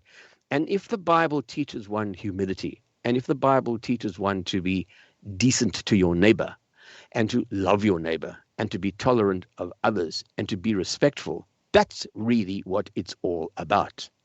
And to be respectful of the fact that we are not alone and that there is something above us. Think of it whatever you like. I don't think it's an old guy sitting on a cloud looking down at us, but there certainly is a super intelligence that is behind everything. And the Bible makes you respect that fact. For those who believe that, Jesus was the Son of God, that's fine, and it's wonderful, and I totally respect that. And it has created one of the most amazing religions on earth, and I totally respect all of that. But I think we really need to look deeper into all of these things. And not only that, but when you look at ancient texts, like from Sumeria, that part of the world, which is where, Babylon eventually was established, that sort of area which is now Iraq and so on. Yes. That is an amazing part of the world. And those old texts, many of them on clay tablets, and these other documents that are kept in museums like in Berlin, and some were kept in Baghdad, and a few in Paris, and there are a few in the British Museum. They talk about legends. There's a story there called the Epic of Gilgamesh, which is exactly like the story of Noah and the ark. Yes. So which came first? Who was borrowing from who? And what's the real truth? Or is it all true? And what do we take from it? Well, as far as I'm concerned, what I take from it is just keep looking and investigating and digging deeper until you find the truth. But in the meantime, respect what's out there and respect what exists and respect the fact that other people have their belief systems, and you've got to respect that. Yes. And that has been a guiding principle of mine all my life. Well, it's all about balance. Everybody's ideas count the same. Precisely. And everybody gets their turn to share their ideas. Of course. So I agree with you. I think that's a good philosophy to live by. We have more questions.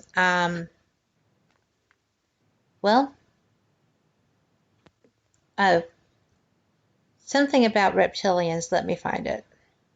Yeah. Oh, okay. Do you know about Credo Mutwa, who just passed away recently?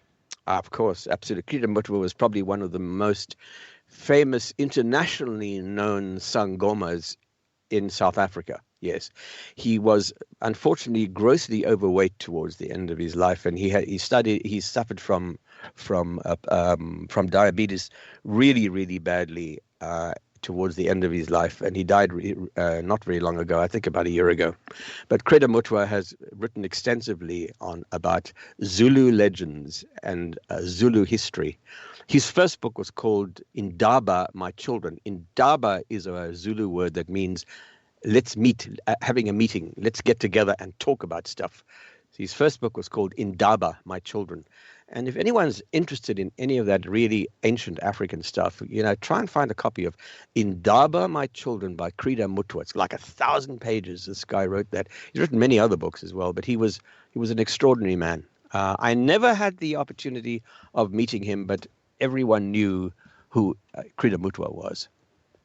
Well, that's interesting because Dreamland in chat said that he was the leader who told of the reptilians who visited them in the far past. Yes, he did talk about that. Yeah. And, Creda Mutwa also tells another really interesting story. If you're a little guy growing up in the boondocks in South Africa, invariably what these little guys would do were to become shepherds, looking after the either the sheep or the goats or the cattle. That's what they would do. Little boys would do that, out in the tribal areas. And Creda Mutwa was a little shepherd, I think he was, or a herdsboy, looking after his father's cattle up in the northern area of South Africa somewhere, which is where I think he grew up, although he really was essentially from the Zulu clan.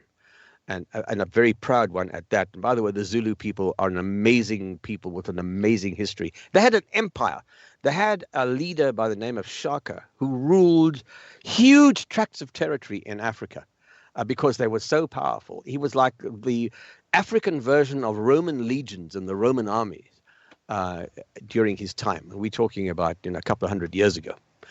But I'm digressing. So Creda Mutwa, when he was a little boy, one day he talks about this. And I think there is an interview with David Icke, I-C-K-E, folks who follow him, where he was being interviewed. And he said that he came across a UFO and a spacecraft that was there in the bush, and that he was abducted. The term he used was, I think he used the term invited and not abducted, inside the spacecraft, and that he was examined by these beings. They were almost human-like in many ways. They could have been greys, they could have been white, so they could have been one of many others that people, are familiar with, those who follow, the UFO culture. And he said they examined him, and he spent, he wasn't sure how long it was, but he spent quite a long time inside this craft. And eventually he was released. He was unharmed. And he said after that, he started developing all these intuitive powers. And he had great insight into the tribe and into the history of his people as a result, he said, of that experience. And he is of the opinion that the reptilians are only one of many, many alien species who have visited the Earth, and that the reptilians may be one of the baddies. There are lots of different, and I tend to agree with this whole thinking, that there are many different species that have been visiting the Earth over a period of perhaps millions of years, and the reptilians are perhaps not the nicest ones. And I would agree with from what I've heard. And they may still be around. And I've even heard tales about reptilians are shapeshifters, and they even take the form of humans.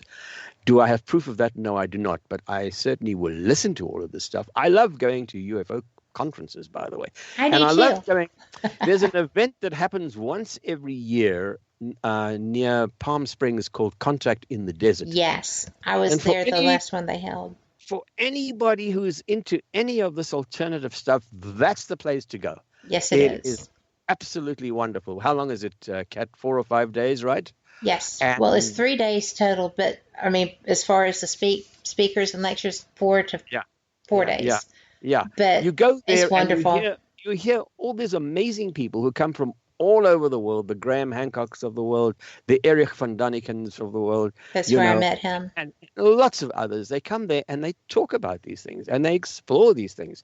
And I think it's very important that people do have the opportunity of looking into all this stuff, because I really do think it's time to rewrite the history of the human race. And I really time to rewrite the history of the world as we know it. And Contact of the Desert is one of the places where you get a lot of material that makes you think about stuff. And you can talk to people who have actually had their own experiences. But we have to take our last break. Sure. Because we ran over a little bit, but that's because I'm going to let this run over a little bit so that we can finish getting everything that we want out. So, we'll be right back. Y'all come back too.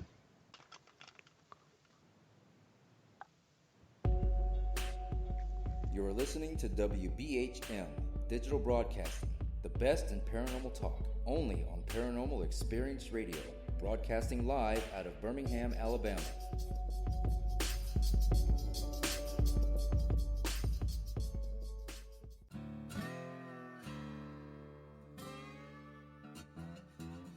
Oh, come on. I'm Southern, but... nope. That'll do. Hello. I am Kat Hobson, host of Paranormal Experience here on WBHM Digital Broadcasting out of Birmingham, Alabama. I enjoy having guests from all areas of the paranormal, from ghosts to ufology to cryptids and beyond. You'll find some of the best researchers in their fields bringing you some great information. Join me on Wednesday nights from 8 to 10 p. Eastern here on WBHM Digital Broadcasting.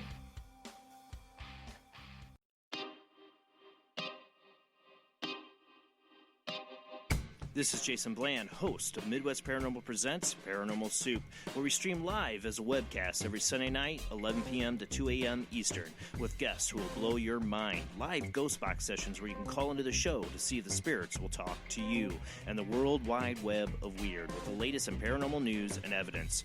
We're bringing the weird every Sunday night, 11 p.m. to 2 a.m. Eastern on our Facebook page and YouTube channel. Don't forget to follow and subscribe.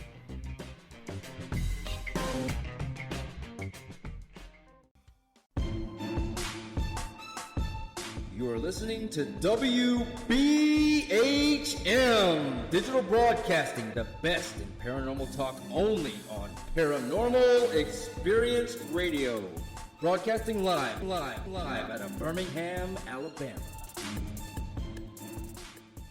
Thank you for listening to WBHM Digital Broadcasting out of Birmingham, Alabama. The time is 45 minutes after the hour. Welcome back to the final segment of Fate Mag Radio, the online voice of Fate Magazine. I am Kat Hobson, your host, and I am having the best time tonight learning and chatting with my guest, Lionel Friedberg. We had kind of segued into the alien conversation. And we had mentioned how fabulous Contact in the Desert is for learning about these things. And it is now held in a resort not at Joshua Tree itself, so no scorpions, so you can wear open-toed shoes, as I was told by one of the speaker's wives. And I took it to heart. So, now that we have kind of broken the seal, as it were, on this topic, you had UFO experiences yourself. So do you want to talk about those? About that? I had immigrated to Canada. I was living in Canada. The year was 1966. And we were working on a documentary on the history of housing throughout Canada. Now, as most folks know, most of the population in Canada live way down in the south, just above the US border. That's where most of the cities are, the urban areas are strung across Canada like that. And then you have this huge territory to the north, which is not very highly populated. Right. And what this documentary was about was how housing areas or towns and cities, the reason why they are formed and why they grow. That was the subject matter of this particular documentary we were working on. And we were in the province of Saskatchewan, and we were going to film at a potash plant. Now, potash is mined in Saskatchewan. I think, if I remember correctly, and I don't want to sound, though I don't know what I'm talking about, but I think potash is used in either fertilizer products and so on. It's a white material that is mined out of the ground, and when they mine it, it's in an open cast sort of mine, and it makes huge plumes of white dust and smoke. So we were going to film at this plant because the plant was the reason why a town was forming on the perimeter of the mine here in the middle of Saskatchewan. It was a very small crew, only 3 of us on that little show.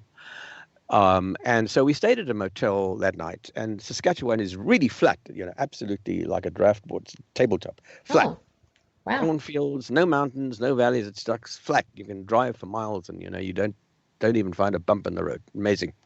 From horizon to horizon. So we left our motel early this particular morning, driving towards this potash plant, and of course we could see the plant way up ahead of us, at the horizon, because there was this plume of dust, white dust, going up from the ground and then hanging in the air, like, just sitting up in the air like a big, almost like a mushroom cloud, if you like. And, after a couple of hours of driving, we eventually get to the plant. And when we got to the gate, the guard at the gate says, you guys get down to that parking lot and take a look up, because there's something sitting up in that white cloud up there. And, I wasn't directing the show. The director said, what do you mean? He said, well, we don't know what it is, but there's something up in that white cloud. Oh, really? Oh, okay. So we go down and we stop in the parking lot. The director had to get on with the business of the day, which was meeting the manager of the plant to discuss the filming. But I set up the camera in the parking lot, and a couple of the other guys who worked at the plant came over to me, just shooting the breeze, smoking away, and, chatting with me. And I set up the camera with the longest or the most powerful lens that we had. And I think the longest lens that we had was something like a 300 millimeter, which was quite powerful. Again, it's film, and this was 16 millimeter film, not 35 millimeter, like we used to shoot, not on the Hollywood stages. This is 16 mil, and a 300 millimeter lens is pretty powerful. And I put that on the camera, and I looked up at the cloud, and just out of curiosity to see if I could see anything. And there was no wind that day, nothing, and we just sat around chatting. And then a little breeze came up, and this dust sort of began to clear up in the air. And my goodness, up there was a hint of metal, which was clear. You could see that. Wow. And one of the guys said to me, there it is, there it is, there it is. And I sort of, trained the lens on it, managed to get some focus going, and turned on the camera.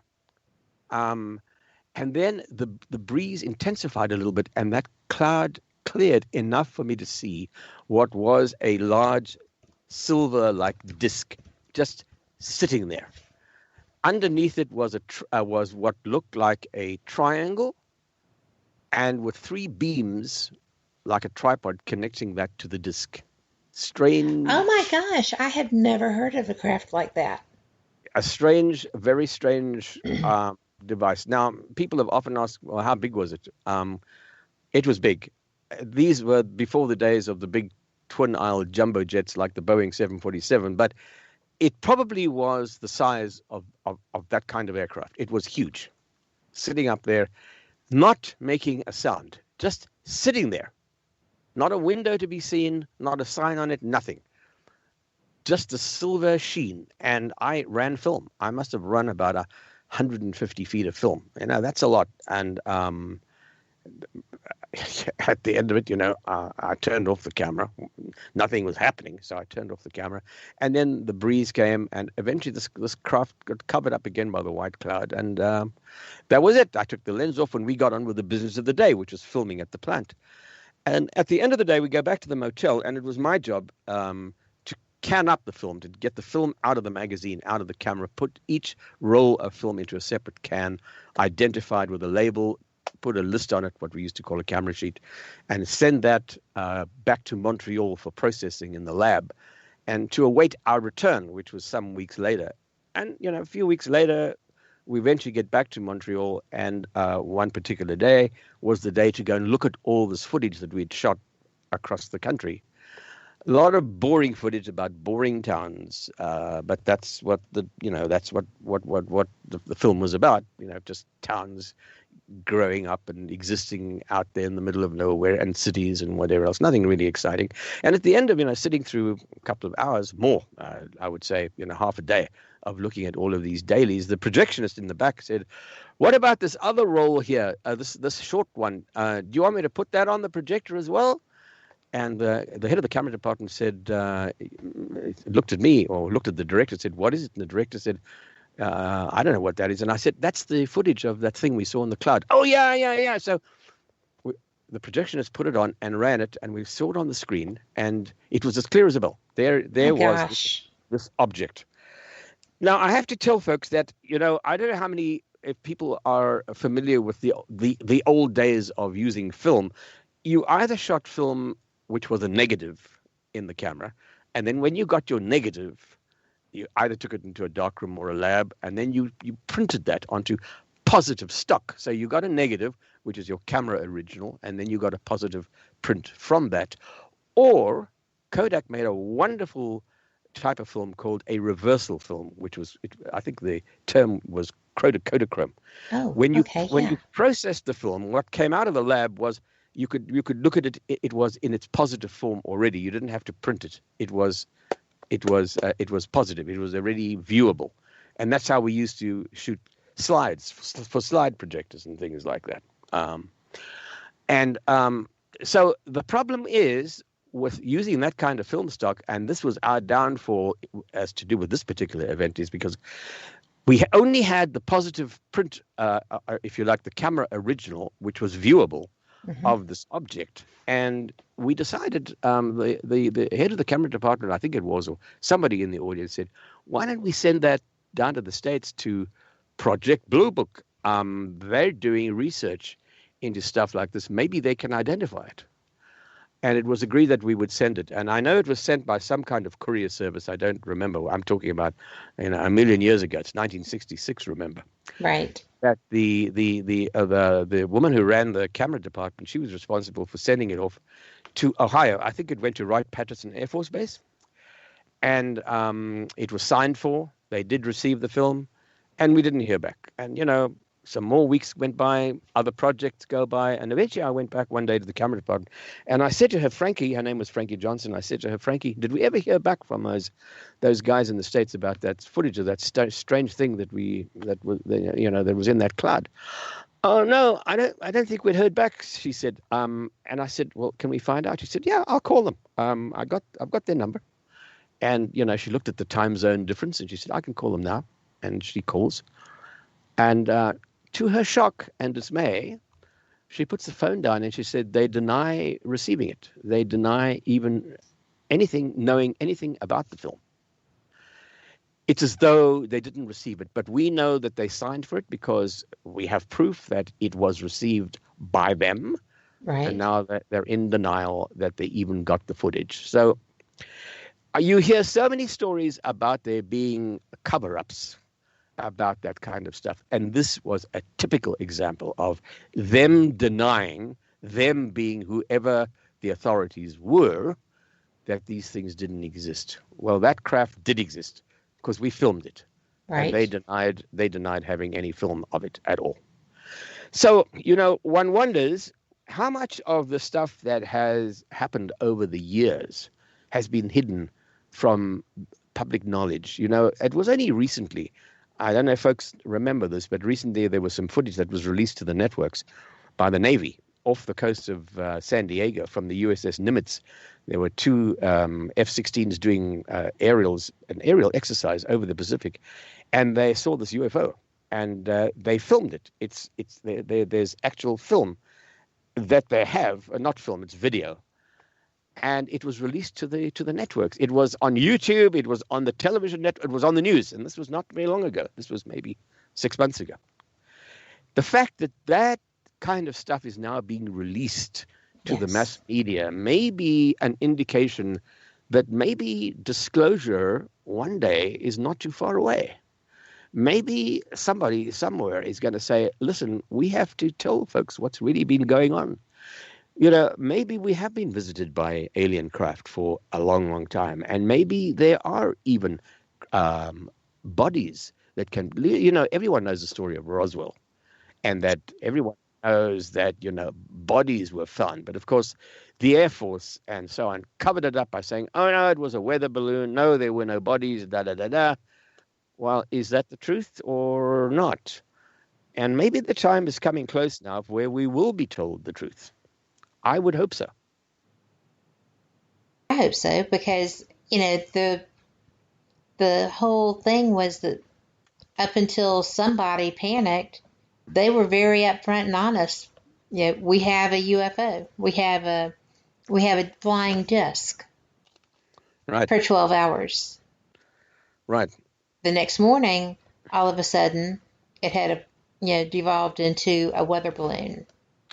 Well, just aluminum foil, basically. You said earlier that you met the guy from the name of the movie was Fire in the Sky. What was his name? Travis. Travis Walton. Walton. Yeah. Mm-hmm. I mean, Travis Walton, his experience, he's absolutely, I don't doubt for 1 second what this guy says. I've met him too. And, he talks about, and these beings that he encountered inside the spacecraft, I think this was in Arizona, wasn't it? Yeah, Arizona. Mm-hmm. Were not in any way belligerent. They obviously didn't mean him any harm. He was zapped by some kind of a ray that came out of this flying machine. And when he woke up, he was inside the craft. Yeah. And these beings were bending over him.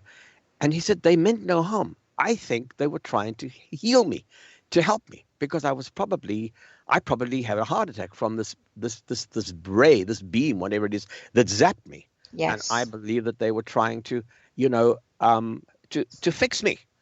And then I was released. The movie that was made about that fire in the sky told it from the opposite point of view, that they were hostile and, he was terrified and on and on.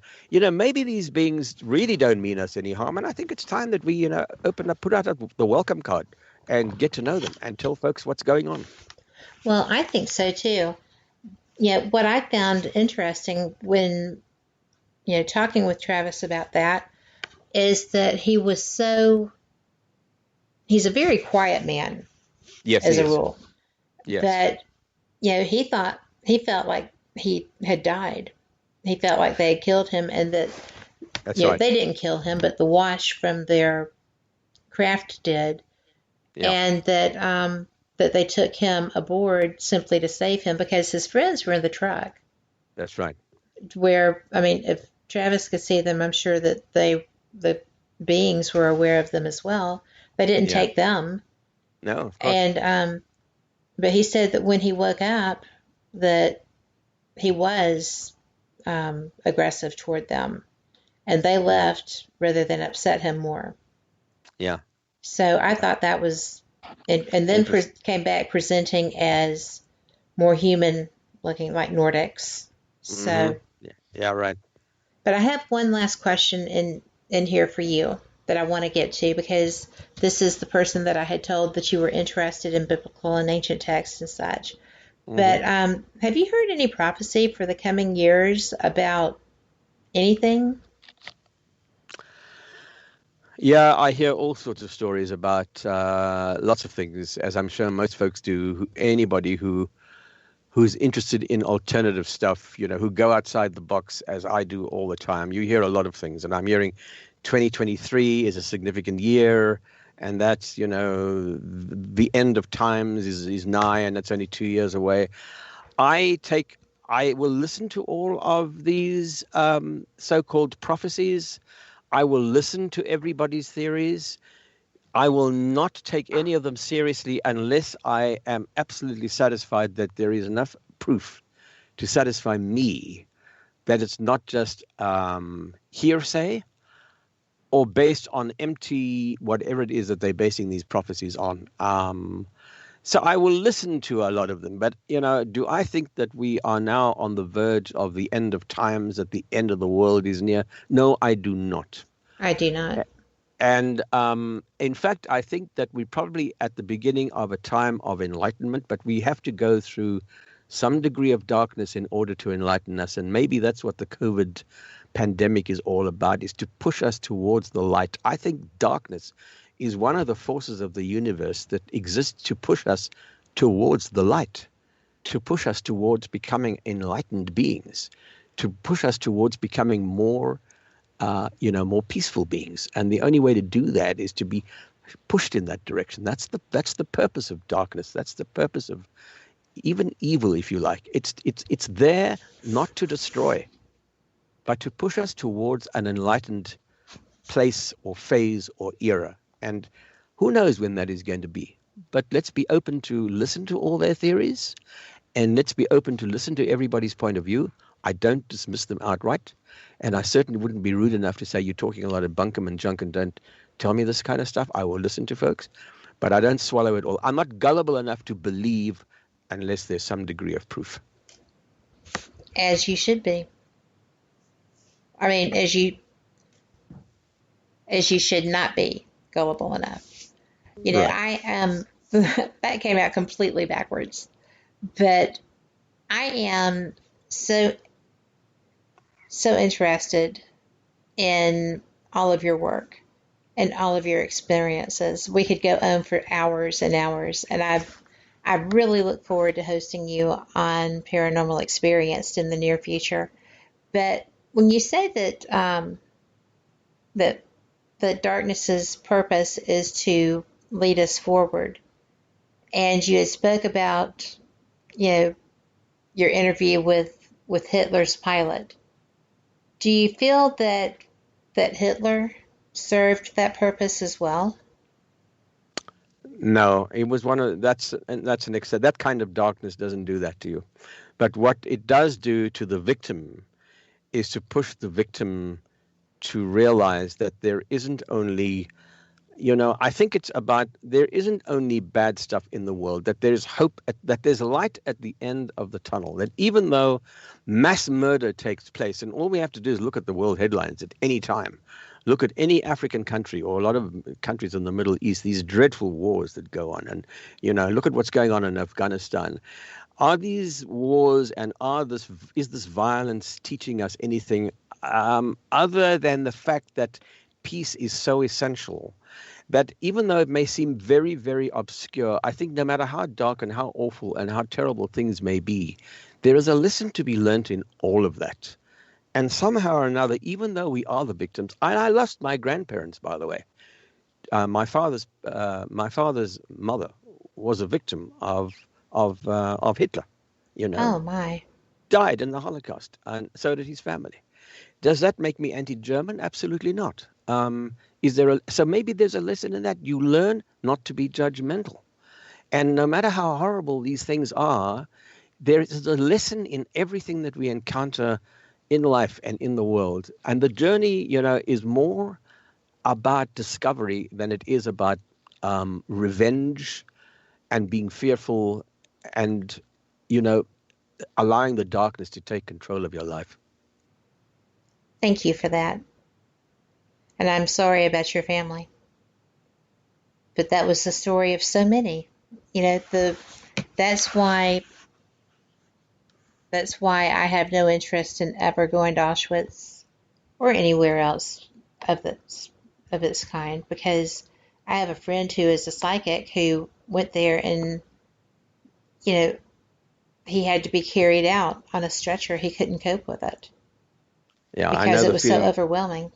I know the feeling well. You know, I went to the killing fields in Cambodia. You know about during the Khmer Rouge, during Pol Pot's regime in Cambodia, the killing fields. My wife and I were in Cambodia, and we went to the killing fields, and you walk around, and it's a very, very, very peaceful place. And there is a mountain of skulls in a glass building that extends, I don't know how many stories high, of thousands of skulls of people who were put to death at that very spot. And today, all you hear is birds, and there are butterflies fluttering around from flower to flower, and the leaves and the grass is green, and there's shade, and there are lovely trees, you know. But children had their heads smashed open on this. There's one tree there that is put aside where people come and they actually hang little trinkets on it as a remembrance, where children had their brains bashed out by the perpetrators of this awful regime.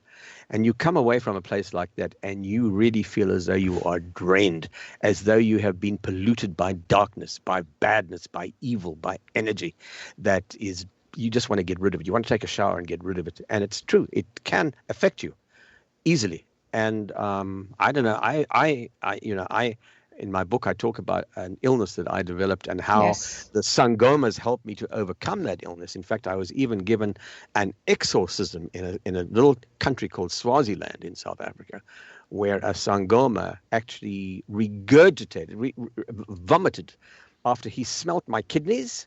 He didn't know that I had a kidney disease. He smelt me on the side of my body, and he vomited into a barrel. And I was told later that he had taken all the dark energy out and got rid of it for me. Wow. I mean, so darkness and energy and badness is a reality, but it can affect you, and people must be very careful, particularly when you go to places like that. It can really have an impact on you. Well, I'm a believer in that. I agree. But it's so odd it's like when you visit the battlefields through here from the Civil War. Right. They're forested. The actual killing fields there are still clear. Absolutely. Where they actually came into hand-to-hand combat and such. But the rest is grown up, and it's beautiful. I've investigated a couple of them. And one of them, my husband, who is, as sensitive as a rock when it comes to that type of thing, and never helps me investigate, said, why don't I get one of your recorders and come here so that you can triangulate this, and maybe you'll pick up exactly where the sound is. Right. Because he was feeling it too, and he wanted to get answers. So it is very bizarre, because some of the places that have seen the most horrific things that humans can do to other humans are now calm and beautiful, but the energy is still there. Oh, yes. Absolutely. Excuse me, that can take a good empath down. Take a good psychic down. And for sure. Because it's just, that part doesn't go away. That part doesn't mellow and become beautiful.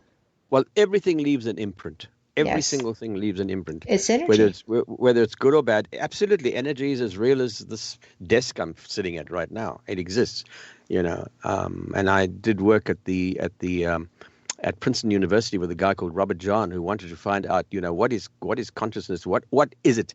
Does it have? Can you move objects with your mind only, and things of that nature? And they prove time and time again that even consciousness, even thought, has energy to it, and yes, it does. Actually can have a physical impact on things, and it does, and it leaves an imprint. People go into a house and say, "Oh, I don't like this room." Yeah, well, maybe something bad happened there. There's a reason for that. The imprint is there. Absolutely. And, to me, that's just fascinating. And it is. We have gone so far over the time for you. If you had plans, I know you need to go. So, well, thank you for having me so long. That's great. No, I've enjoyed it very much, Kat. Thank you so much. It's been amazing. Well, I wasn't trying to ring you off, but I didn't know if you had plans for dinner, because you are so far behind me in time there. And I was just ruining your whole night. But thank you so much. I have enjoyed this conversation. I knew I was going to. And I just appreciate you. I appreciate your time and your sharing of your experiences, taking the questions. I appreciate you. Likewise, I thank you so much, and it's been a pleasure to be on your show, and I do hope folks get a chance to read the book, because I think they'll all get something out of it. You might just want to remind them it's forever in my veins, and my philosophy and everything that I've been talking about, it's all in there. Yes. I think people can get some benefit out of that. There's so much more to the world as we know than, we can ever imagine, and let's just move forward. Well, absolutely. You cannot stay stagnant, and you can't go backwards. No. No matter the situation, you have to keep plodding along, and things tend to settle where they're supposed to be. Exactly. So, and you are getting all kinds of kudos from chat, so thank you. Thank you, and please thank on my behalf. People are still listening. Thank you, folks, for listening to me. I do appreciate, and I appreciate all your input, your questions, and the fact that you spent this time with Kat and I. I've enjoyed being with you all. Thank you.